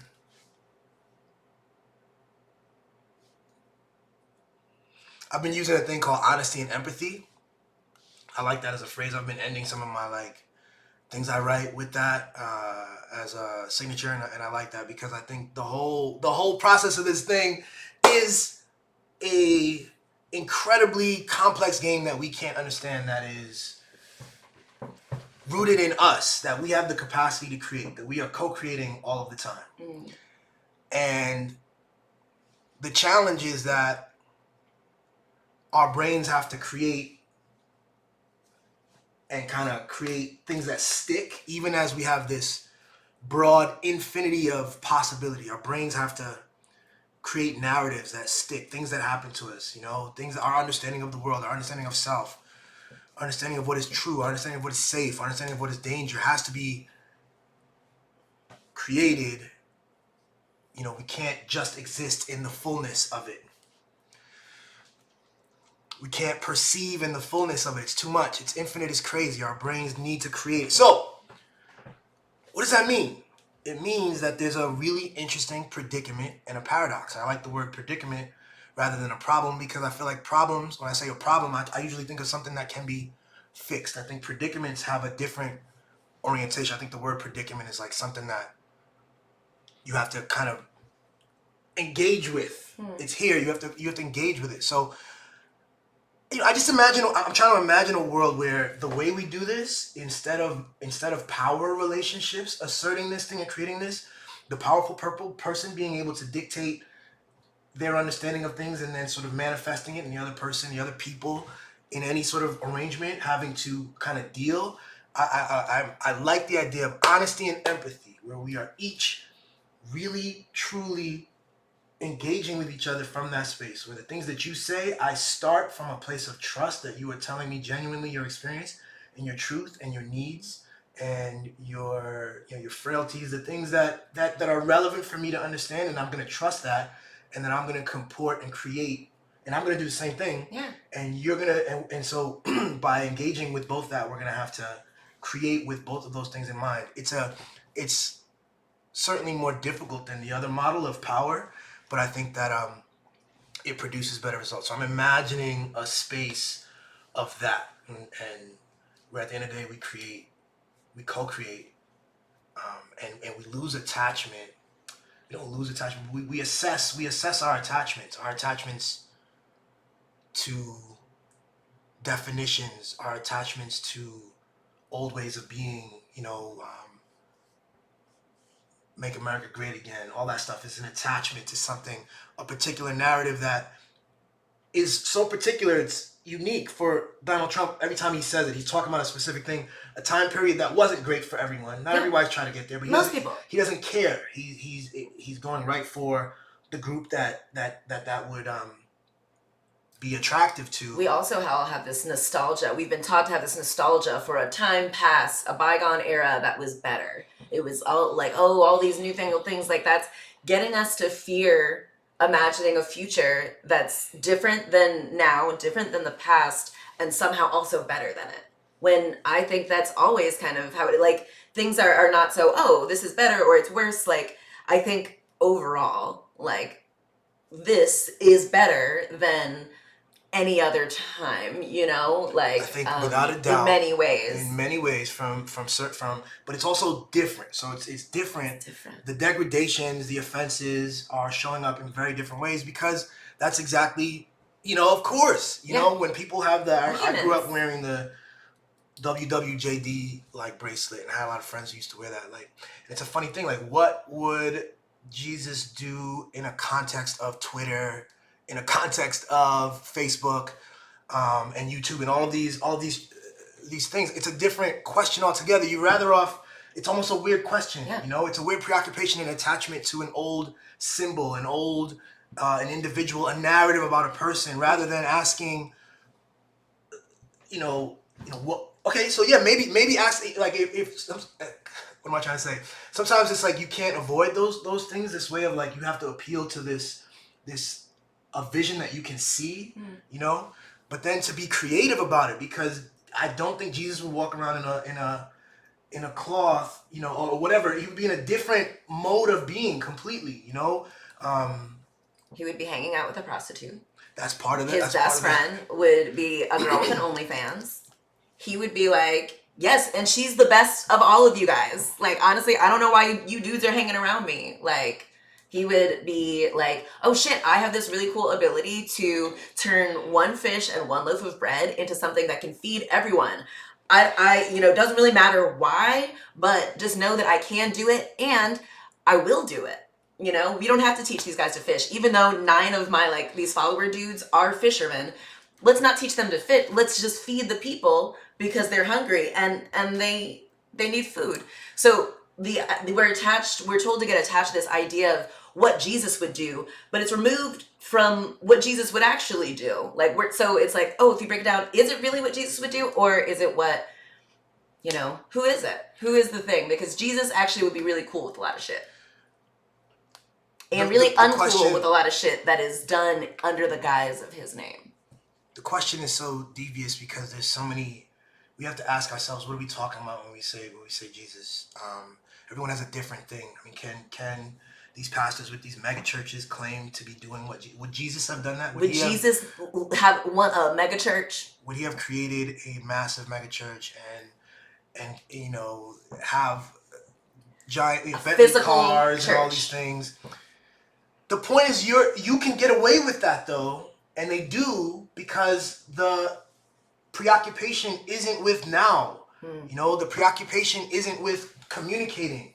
The preoccupation is an attachment here. If you sit down and you talk to people about their needs in times of peace and goodness, and also in times of difficulty, you see, what's his name, that dude in Louisiana, who's the pastor? Who was it? Louisiana? Creflo? No. The white dude. He didn't open his church for people. Joel Osteen. What town? What city is he in? He's in Houston, Texas. Houston. In the old Astrodome. When I was in a communication with the people and with the moment and with each other produces a different thing. So that's my imagination, yo. Honesty and empathy. When I see someone, whoever you are, I have to start from a trust that you are having a human experience, and that what you know, and then have empathy for that, and have empathy for that, and to go back and forth with it that way. But I think all the incentives right now, all of the examples right now, all the stuff on TV, all the political claptrap, all the people who stand up and claim to be in positions of leadership are engaged in something very different from that. No one's even oriented to think about you as a starting point for my understanding of what the world is or could be or should be. And me and myself as a starting point for what the world is and could and should be, and so that whatever we create is some kind of mixture from that truth, from that deep central truth, rather than like, oh, you're supposed to look like this, you're supposed to act like this, you're supposed to be like that. Because of this prior image I had and was told was good, you don't look like that. So like you have to change to look more like that thing. Why? Why not just this is just the only constant is change. You know, this person is exactly as big as the cheese. This is what is, and Right. it's okay. And it's okay. Just And because it looks different. And it might be weird for you. And that's okay too. Yeah. Because it's not about, it's back to what we said about, you know, the Feral Girl Summer. And like, it's not about your gaze in the first place. Yeah. You know? Now, again, if we're sharing a space, we're going to communicate something, but you're going to have to take into account my truth, you know, not your thing. So that's my imagine, yo. I love that. Yeah. A world based on, you know, kind of incorporating all of the things that we talk about. Love, acceptance of like, okay, this is who you are. This is a different part of me. Like, cool. Like, I've gotten to know my left hand a little bit better now. Yes. Like, rather than thinking of people as like a separate kind of. It's a radical manifestation of the values that they talk about, individual personal liberty. It's a radical manifestation of the values they talk about, the democracy and power dispersed between peoples. But none of that is manifest in our social norms and in our political institutions and legal institutions either. So it's that's what I imagine. Bing, bing! Hold on, let me get these sound effects up. I gotta use these more, baby. Love. All right. Cool. That's where we're at. So I love that. Oh, yeah. What next? Where we at? We're at we can just chill in this. yeah. Pondering your dream, your imagine. Yeah. Yeah. Yeah. So how does that square with your imagine too? Can our worlds exist? What was yours? Remember you did Lizzo. Lizzo, exactly. What was that? Where someone says, hey, actually, this is a thing that's like repeatedly used and it makes us feel unseen and less valuable, and it hurts us. Is there a way you can make this more inclusive? So, and it's a thing that like our lens, we're not taught to view things from, you know, we're taught to view things in an ableist kind of lens. And if someone is disabled, we don't even think about it. Oh, the thing about, you know, when we call, you know, Republicans, they're so stupid. People who believe that, they're dumb, you know, like that framing, we don't realize how powerful language is, because like that framing, we've been taught to disregard something that is dumb, that's stupid, that's lame. But these are all, you know, ableist kind of things that speaks to everyone. No one wants to feel, you know, like they're not as smart, because we've been told that being less smart is a bad thing, is like a character flaw, is reason to disregard this thing. And look, we disregarded these Republicans who are smart enough to figure out how to take away your fucking rights. Look, when you, like, we use this ableist language, when we make fun of a thing like that, we don't count it. And people can use that to their advantage. And you don't see them coming. And I think you're exactly right. It sets you up in the wrong orientation to think that someone isn't a threat or is someone to be ignored. Second, it's just not accurate. See, that's the other problem with language and all this stuff. Exactly. In this whole process of communication, you become so loose sometimes. We become loose with language so that it's because if I'm talking to you, let's say you and I disagree. If I'm talking to you, we will have to develop language to actually ascertain the difference between us. Mm-hmm. But if I'm not talking to someone who disagrees with me, if I routinely, regularly talk to the choir, essentially, people who agree with me, well then I can simply use language like stupid.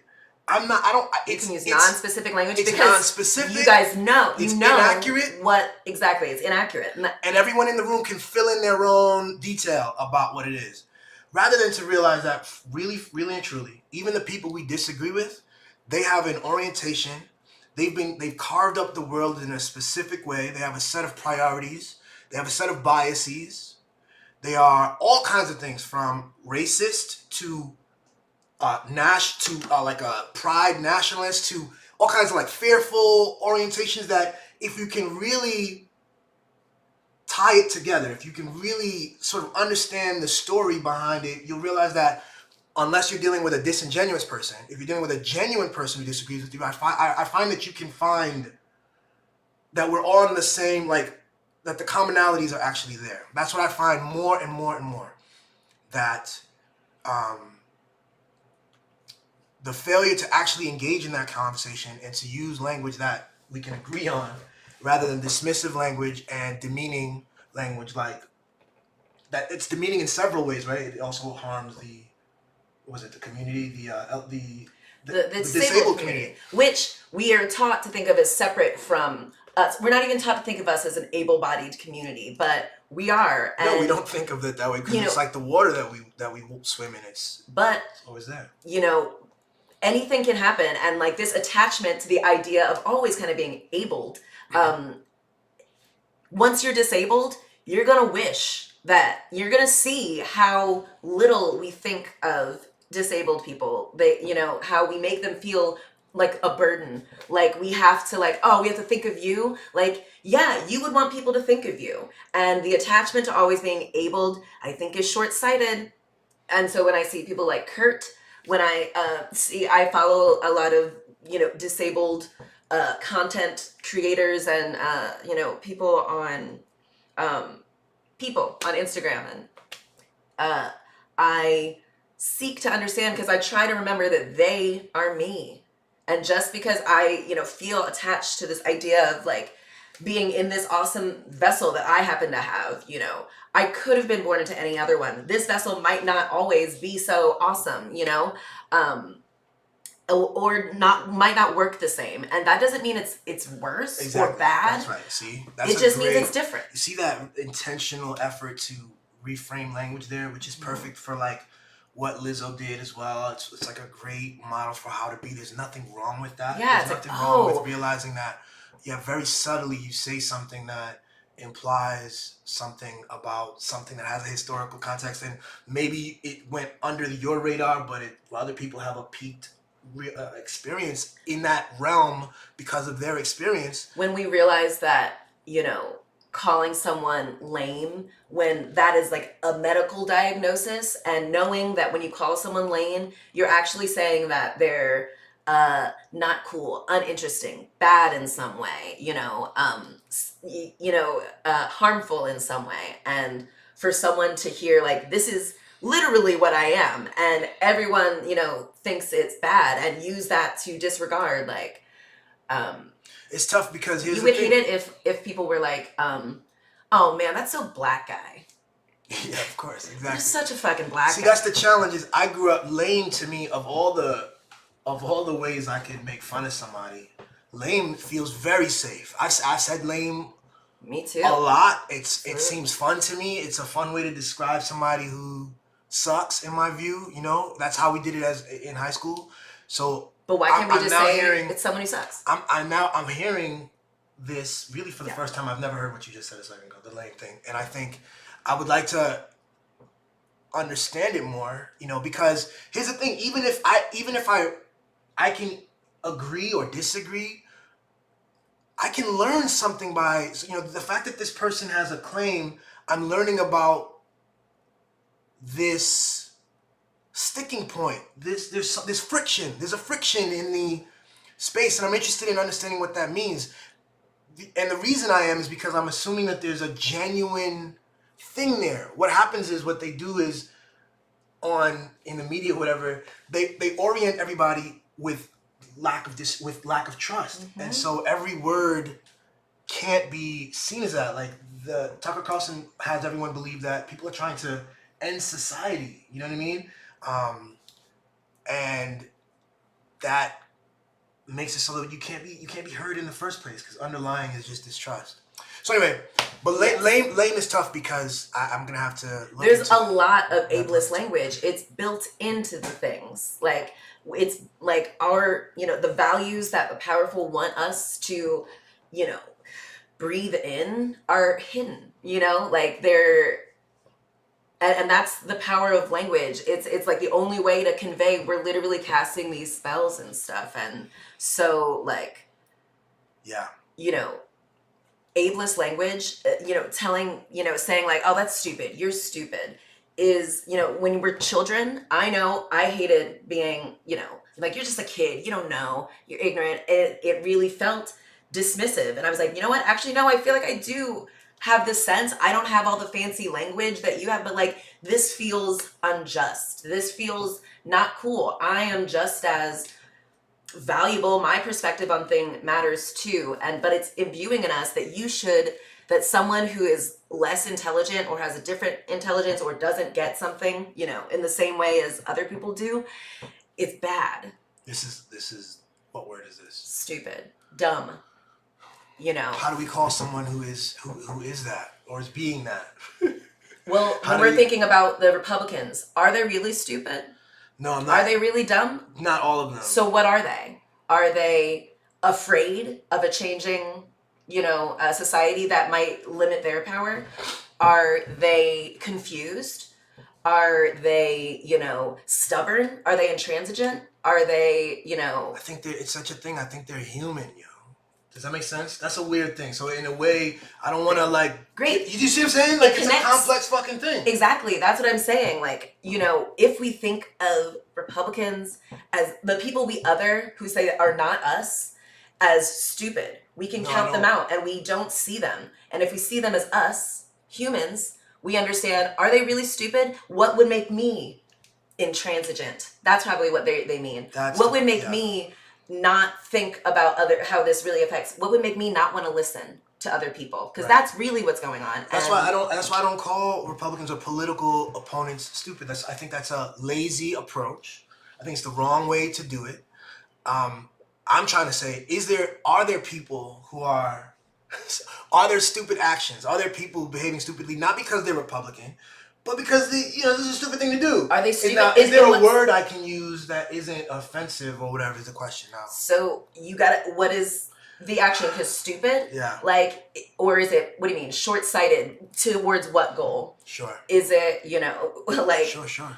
Stupid is always a limited thing. It's exactly. just not. It's a lens that's unspecific and others this person. Like, it's just a stupid thing. Like, I don't know, maybe was it an impulsive thing? Was it, Here, let's see, you want to put it up? Yeah. All right, media. Having or showing a lack of intelligence or common sense. By that definition, what's her name? Layla, our nieces, Layla and Letty.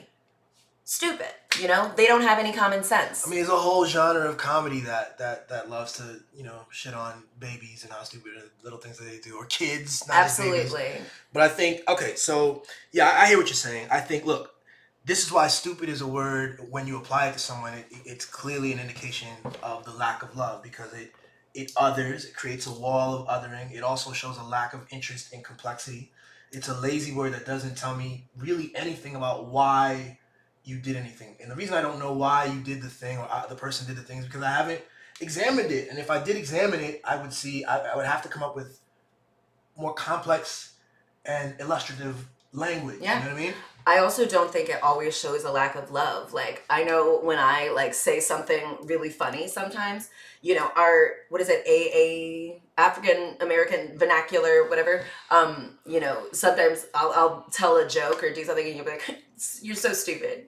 You're so dumb. Yeah. And I try when I remember to be like, no, I'm not. No, because we have been taught that being stupid is a bad thing. And actually what you mean is I'm hilarious. I'm silly. Yeah, exactly. I'm like, I can't believe you said that thing that I was thinking, but we're taught not to say because it's impolite, but so true. Yeah, and I love the practice of challenging people to be more specific, get to know what you mean, and understanding the power of words. We know how it feels to be called stupid. We know that, we say like, oh, I know what you mean. And we do. However, your core doesn't. You don't realize how many times you actually do think you're stupid, and how much of your life is spent avoiding being found out, other people perceiving you as stupid, the things you don't say, the questions you don't ask, the preferences you don't explore because you're afraid of looking stupid, weaves in through all of these things. And just being more intentional with our speech, we're casting spells. Yeah, I think wow, that's actually really beautifully put, baby. Thank you. And I think that's real. I don't think I call you too stupid too often. No, and exactly. I don't want you guys to think like he's just negging me like fucking day. But I have said that it hasn't carried the connotation, the weight, in the same way for me. It meant purely, simply, haha, like you're so crazy kind of thing. Or even that word is another word. Right? I'm not crazy. So all those things, right? So I think so. So you're saying so the word is important. I believe language and words are important, and you're adding what I think is also a truth. And there's not like I don't know what realm this is when you say casting spells, it's a spiritual realm or whatever, but like words carry weight and they are indicative of the thought process, and the body carries it subconsciously, if the brain doesn't. So the lack of words in the Constitution regarding abortion, regarding women, regarding Black people has an effect, right? Like, the lack of words has an effect. Language has an effect. They just took away rights from specific people because of words. That's all it is. And we can't really be like, oh, haha, it doesn't matter. And also be very affected. Understand how words written on a paper manifest physically. And if that can be true, why isn't it true with our words? Why are we taught to be so flippant? Why are we taught to expect people who love us and support us and want the best for us to also be flippantly like, you're so stupid, you're, crazy, when we also know how those words are used to disregard Republicans, to disregard school shooters, crazy, blah, blah, blah. We're told to not see these things. Not be intentional about what's actually going on. Yeah, I think that's important too. There's something there, the way crazy is used to just dismiss. Minimize women a lot. It's often a very gendered kind of thing. And it doesn't, well, it's also for like these school shooters they use a lot as well, this kind of defense. But it not only is it a legal defense, but it's a dismissive thing that doesn't allow us to go further. It's just a way to not have to deal with the complexity of what's going on in our world. And again, I think for some of these guys, it's a complex thing of their own, disillusionment, their own sort of, whatever political people not paying attention to them. They're not being attuned to their world, needs, making them feel stupid, making them feel othered. And then also incentives to be famous and, right, to be infamous. Which is at the base of that. Why? You want people to know you, to love you, to have attention on you. When we are attuned to things, it exists, If a tree falls in a forest and no one's there to hear it, did it happen? Attention is the thing that creates things in the physical world. I know I'm gonna mull over this more and we'll talk about this again and again in different ways, but the lack of attention causes a lot of damage. We don't attune to the needs. They feel unseen. They want people to see them, to know them. If it can't be in a loving way, which hasn't been shown to me, fine. It will be in a destructive way. You will feel, the pain of ignoring me. See, people have trouble in this society with complexity, and they have trouble when it comes to stuff like crime, obviously, whether it's this guy in Highland Park or so many of the other shootings that are in less affluent parts of Chicago. The time you were robbed. They don't want the time I was robbed. Yeah, on that street corner. You had told a story about how you were like, what's going through this guy's head? Why does he feel like he has to steal? And you were also thinking like, it's my fault. I'm unlucky, blah, blah, blah. This was in high school. No,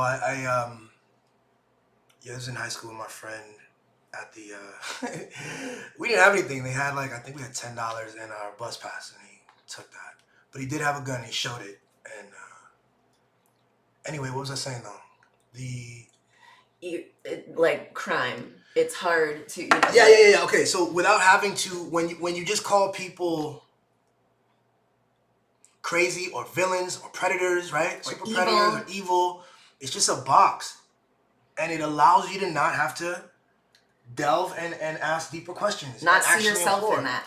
Comfort exactly. Yourself. And to separate yourself completely from it. Exactly. Because what you'll find is more and more with complexity that we're all participants in this thing in different ways, and we're all one in that way.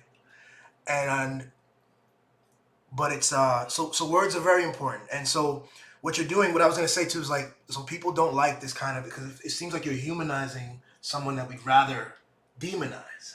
Well, he's a human. But these are truths. That's absolutely true. And like the value of trying to understand this person so that we can see that it could be anyone. He's not uniquely, evil. Probably if the same things might have happened, if the same And note how sometimes like you do want to note how the Highland Park person gets a little bit of a backstory, and people want to understand him because of I think there's a racial bias there and a class bias about who his family was. Apparently he was the son of this pillar in the community, and so you get this backstory. You get to see his father, and they tell you all about sort of the things that they've done sort of generationally in that community. I also saw a thing though that it's not just a white community, it's a very Jewish community, so there might also have been anti-Semitic, motives and things. But on the kid? Yeah, which is a story that's been told. And, just understanding what stories, what words were spoken into to the community, to all of us. That's how you understand the thing. Do you want to understand it? Are you trying to fix the thing?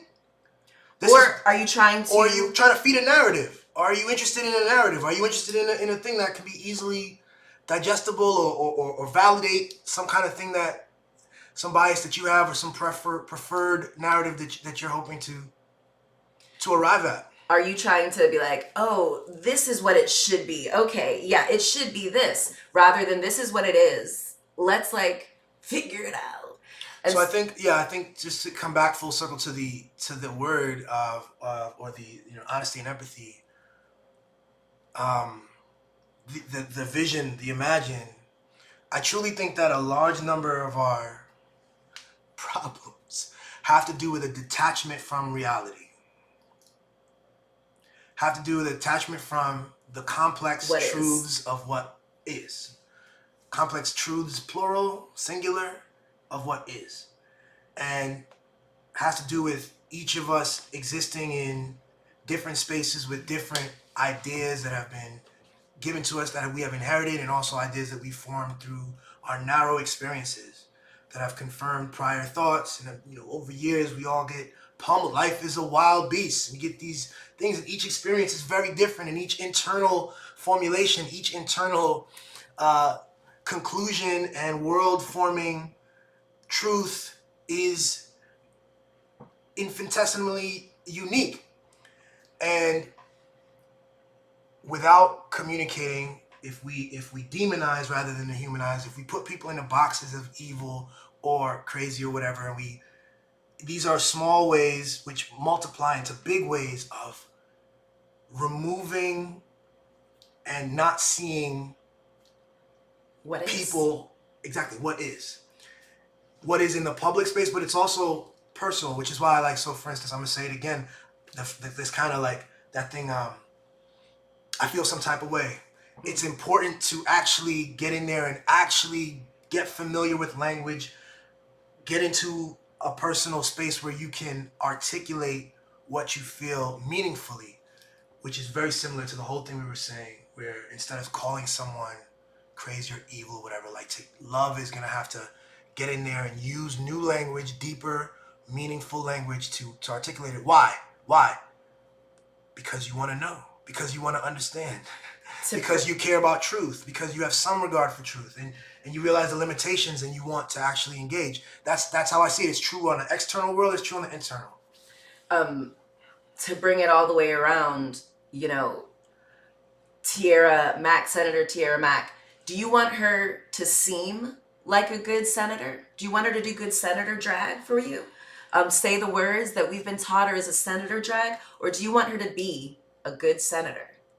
Those are different things, and we've been taught to confuse the symbol of the thing with the actual thing. And so if we are honest and empathetic, we can understand that she is not a bad person because she was twerking on a beach. We can understand that she is She just is a senator who happens to twerk on a beach in her free time. Can y'all do a headstand? Can you twerk? Can you twerk while doing a headstand? I can't. Can you, do all of the, difficult things it takes to be a senator, to put yourself out there as a woman, as a black woman, as a queer black woman? Those are actually like really brave things that are better indicators, I think, of her creativity, her ability to get shit done, her ability to be, even if other people don't understand, but to demand respect and honesty and compassion and empathy. What's crazy is too, when you bring up all of those categories of what she is, a queer black woman, there are people who will want to go, oh God, here we go again. None of those things should matter. Ba ba ba ba ba. They shouldn't. But what they don't realize is that from their vantage point, none of those things should matter. Should. But none of those should matter, but they do. It's attachment to what should be rather than what is. So here's what is. And if you get into it, if you care enough, you can get into the history and realize that what is, it's not her fault. It's not Tiara Mack's fault. What is, right? So anyway, but what I want to say is they want to should is. They're attached to the should rather than to what it could be. Like they're saying it should be this. It's not. This is what it is. And it doesn't mean. I was trying to go a different place. I appreciate where you took it, my love. But I had something else. I'm trying to go back there and I can't recall right now. Here, let's go back in the thing. It was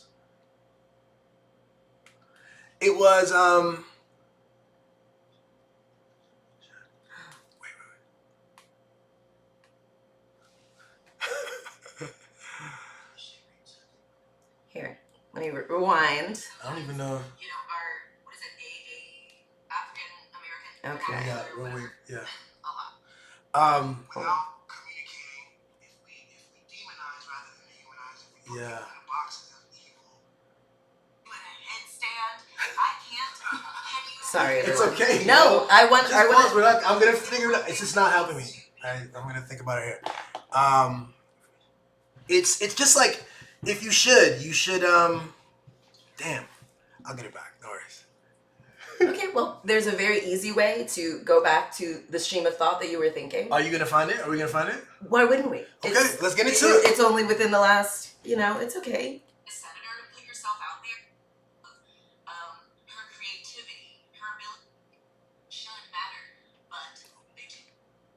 They don't realize is that from their vantage point, none of those things should matter. That's right. Okay. So from their vantage point, none of those things should matter, right? You should be a representative of the people. You should be yourself. You should be honest. You should be clear. And what that looks like for them is the suit, the hair, the tie, the dress up, the no beard. There's a clean representation. It's for them. It's an attachment. It's still an attachment. She's representing herself and representing her constituency. And she manifests in a way that is completely hers. But it was just an attachment. It was just another example of the attachment thing.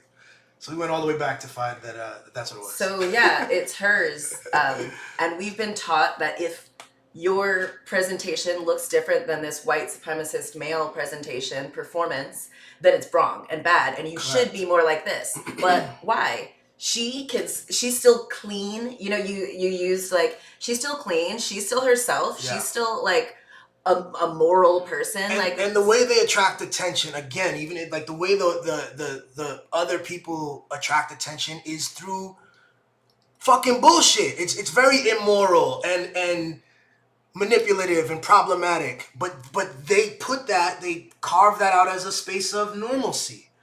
And so here this woman comes and she says, okay, so it's all absurd? All right, great. So I'm gonna do my thing too. I'm gonna be myself. It's gonna present in this way, but this blows the minds. Oh, this is completely... Especially when you're taught that being yourself drawing attention to yourself is bad. You know, those, like, these male senators, we always find out about these parties they have, about what they do, how they cheat, how they talk to each other when they don't think anyone's, you know, listening. They do that so that they don't have to, you know, so that they can convince everyone else, like, oh no, you're, you know, being yourself publicly, I would never allow myself to do that, so you can't. And I see how much power it is. But they also seek attention. They do it, but they do it with the campaign ad and they whatever, and they do it on YouTube. They tell you what attention is appropriate. Appropriate, exactly. And why. You don't have to play that game. Exactly. Fuck them. That's the game that they play. That's you know, there's advantages laden in that for them, you know? And so there it is. And so of course, but then they circle the wagons, and all the senators dislike it, and Tucker Carlson dislikes it, and all these people are all gonna glom onto that, and they'll attach other things to it. This is a broader moral decay of the Democrat Party, or XYZ, whatever story they want to tell. And of course, the fact that children are being killed in schools is not an indication of any moral decay at all. That is just an unfortunate thing that a couple of crazies do every now and again. There are children in cages on the border, you know? They're still children, even though we've made up a distinction that, like, well, their parents are from another thing. They didn't go through this process that we also made up across this border, a thing that we also made up. Well, the reality, what is these are children. They're, you know, probably... Reality is complex, yo. Motherfuckers don't like complex reality. It's complex, but not that complex. We understand that that's bad. We understand that we wouldn't want to be locked in a cage at the border just because our parents, like, tried to do what was best for us. Of course you know, not. We wouldn't, like... If we were dancing, you know, if we were showing our body, if you, you know, took your shirt off, if people were like, ugh, no one is ever going to take you seriously. No one's going to respect you. And they're not going to respect anyone who looks like you because you took your shirt off. Whore. Like, what? So that's a free the nipple stuff? Yeah, free the nipple, man. That's another, I mean, it's just an indication of how weird shit all is. The things about bodily autonomy. Yeah. And the stories we're told about people who happen to be born with a, you know... and it's indicative of the power thing because yeah, you know, women's breasts are fun to look at. And so you know, are men's nipples. So, you know... But at a beach we can do it and they can. It tells you who made the rules on this. That's all. Not only are women's breasts fun to look at, maybe a little distracting if I'm not grounded in myself, but also the nipples that I have, the nipples I own, you know, I want them for me. I don't want anybody else to see them. So, you know, the rule makes perfect sense to me. Does that make sense? No. I'm playing the role of the... No, I don't understand it. Who are you? I'm playing the role of like a typical dude who's like, oh, I like titties, but my titties in particular I cover. The wife, my titties. I don't understand that because I'm not if saying you had a that's nice car, me. I get it. Okay. If you're playing this guy, let me like. Well, but then you're like, no, I don't. Okay, because you do get it, but you don't get it. Okay, all right. Look, I was confused there. If you, as this dude, had a nice car, you wouldn't show it off. Why? If you had created a beautiful piece of artwork, would you just keep it like, would it only like, can we really say it's a great piece of artwork if only one person sees it? That's how I feel about it. Like, I think you're hot. I think you have great nipples. I know lots of people agree and really enjoy that the patriarchy operates in a way that you can have your shirt off. They're like, yes, yeah, I don't know what you're saying, Sheba. Like, I'm just looking at these pics. But, you know, if you were a guy who's like that, I would be like, I don't understand. Please keep explaining it to me. I don't understand the covetousness. I think you've been told a story that commitment equals exclusivity. You're attached to the idea that you own something that isn't your body. You don't own another person. Like, these aren't your things as much as, you know, your nipple is mine or your butthole is mine. Can I do whatever I want to your butthole since you're mine? Come on, Sheba. Come on, yes. You're saying you consent. Okay. Are you still that guy? What are we saying there? He's saying that he covering. wants This is my nipples covered up because they belong to him. Cool. Gotcha. You want to be able to treat, you know, you have a nice Porsche, you want to be able to put a, you know, protective covering over it so that it doesn't get damaged. It's not even thought fully out. Like, I honestly think if we have these conversations and tease it out, it becomes absurd. I know. That's what you're pointing out, but it's not logically thought out that way. It's a manifestation of a set of norms that have been inherited. That it is about ownership, and it is about covetedness and scarcity. And covetedness, whatever. Coveting can be presented in a different context, but in this context, it's about hiding in scarcity and creating an artificial scarcity, and the idea that because someone sees something, they don't value it anymore. Who have we don't think of things like that. But we're told that, you know, that's how it is, but it doesn't actually make sense. And I think the value of having these complex conversations, you know, having these other lenses, you know, it's going to be a tough sell. Other than this, I think the sell is to have, you know, on every question of nipples or whatever, like, it's you and your partner create rules, you know what I mean? Like, create worlds. Create agreements, create understandings, and the worlds exist for you. I just think you hear these stories of these, like, really devout people in different faiths who, you know, even in a personal space, like, you wouldn't have the autonomy of your body, and everything about you, everything feminine and sexual is a demonized thing. It's a just problematic what is demonized, and it's like, whew, yikes! I don't understand. Like, that's clearly an attachment to something, but it's not a connection between two humans. You know, it's a completely different orientation of what this experience is. So, I think in some cases, I think I'm operating in a very lucky, not in some cases, I'm always like how lucky I am in a percentage of experiences in the world where I think I have a true, like, partner, you know, and we're truly creating. So from a place of that honesty and empathy joint, which is so funny because I didn't know it was possible. I didn't think it was possible. And I was, you know, happily single and pretty, you know, ready to do that for the rest of my life. So pretty dope, pretty fucking dope. Me too. But once you see a thing, like, our brains aren't great at creating things we haven't seen. But once we have seen a thing, we're so good at building on that and understanding it and figuring out what we like about it and maximizing it. And I think we can apply that same creativity and imagination and bravery to all aspects of society. That's what I'm saying. That's what's so dope. Like, as it was an inspirational thing. Like, oh shit, okay. Yeah. This exists. This can happen. This is okay. So, and then to see, and obviously our marriage is a year. It's like a year and a half young. Yeah.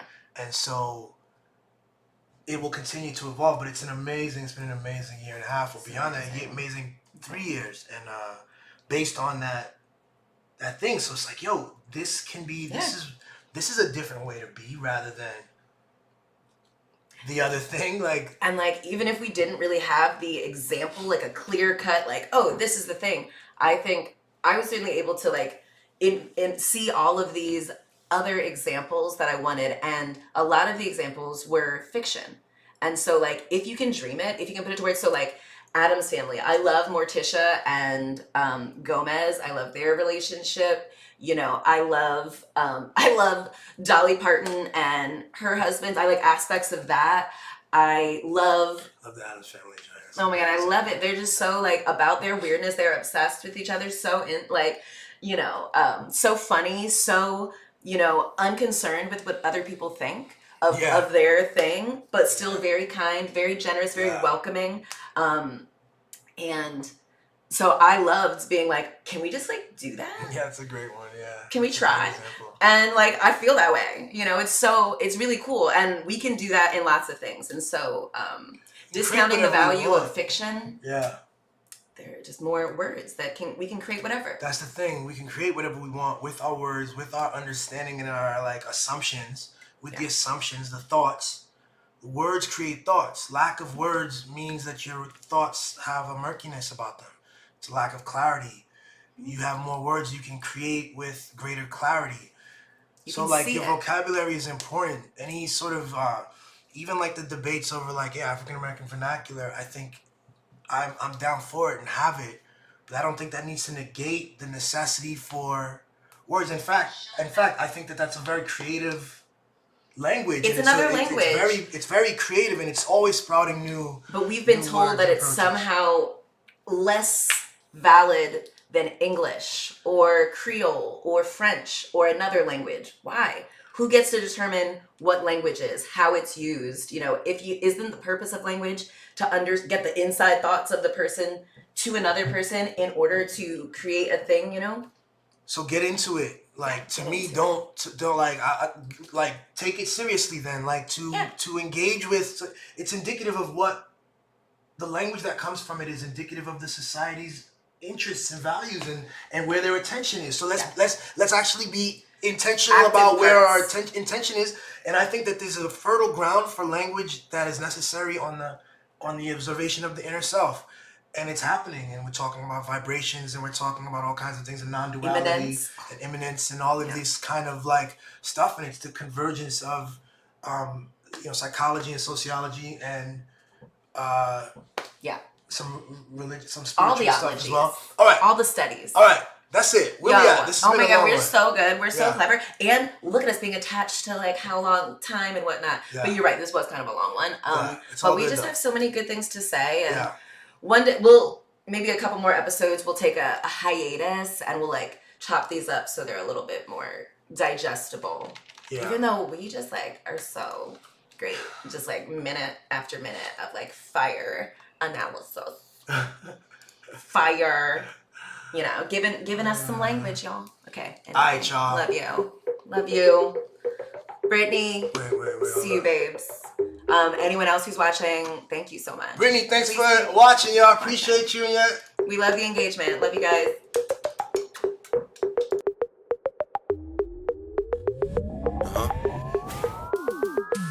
My kings when it's on, what it do? My queens going strong, what it do? Made for pressure diamond, pain the pleasure I'm with, change the weather climate, show you what it do. Pop up like, how you, what it do? Get love from people, it's brand new, what it do? Get hate from people, you been new, what it do? Number one and you the number two, what it do?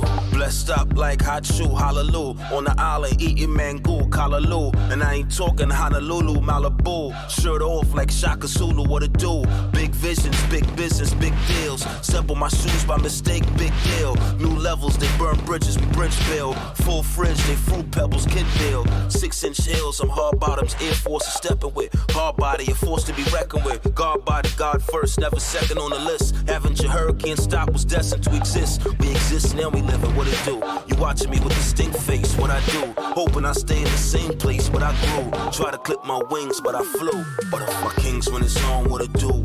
My queens going strong, what it do? Made for pressure diamond, pain the pleasure I'm with, change the weather climate, show you what it do. Pop up like, how you, what it do? Get love from people, it's brand new, what it do? Get hate from people, you been new, what it do? Number one and you the number two, what it do? Bossed up like head of state, heavyweight. Can't carry, dead weight, elevate. I never hate, smile was still Colgate. When the Raptors won, though I was rooting for Golden State. Time is money, was the business talk nice? I could spare a minute for a small price. Chillin', nice shades, nice linen, off-whites. Bought in flights to avoid frostbite. With the smoke like a hoop, the exhaust pipe. Though I prefer peace like a hippie endorsed pipe. Tipsy all night, bumping Nipsey all night. Little mama know how the stamina go, it be all night. You telling her your past when she asks what it do. She like, hold on my bad, let me ask what it's new. Let's take a toast to dreams coming true. Yeah, I'm on my way and the team coming too. My kings when it's on, what it do? My queens going strong, what it do? Made for pressure diamond, pain the pleasure I'm with, change the weather climate, show you what it do. Pop up like, how you, what it do? Get love from people, it's brand new, what it do? Get hate from people, you been new, what it do? Number one and you the number two, what it do? What it do? Show me what it do. Party in the 3, I pull up at 1 or 2. What it do? Show me what it do. Gotta be me, cause it's only one of you. You grinding no handouts, show me what it do. You shining, you stand out, show me what it do. Show me what it do. Show me what it do. My kings when it's on, what it do? My queens going strong, what it do? Made for pressure diamond, pain the pleasure I'm with, change the weather climate, show you what it do. Pop up like, how you, what it do? Get love from people, it's brand new, what it do? Get hate from people, you been new, what it do? Number one and you the number two. What it do?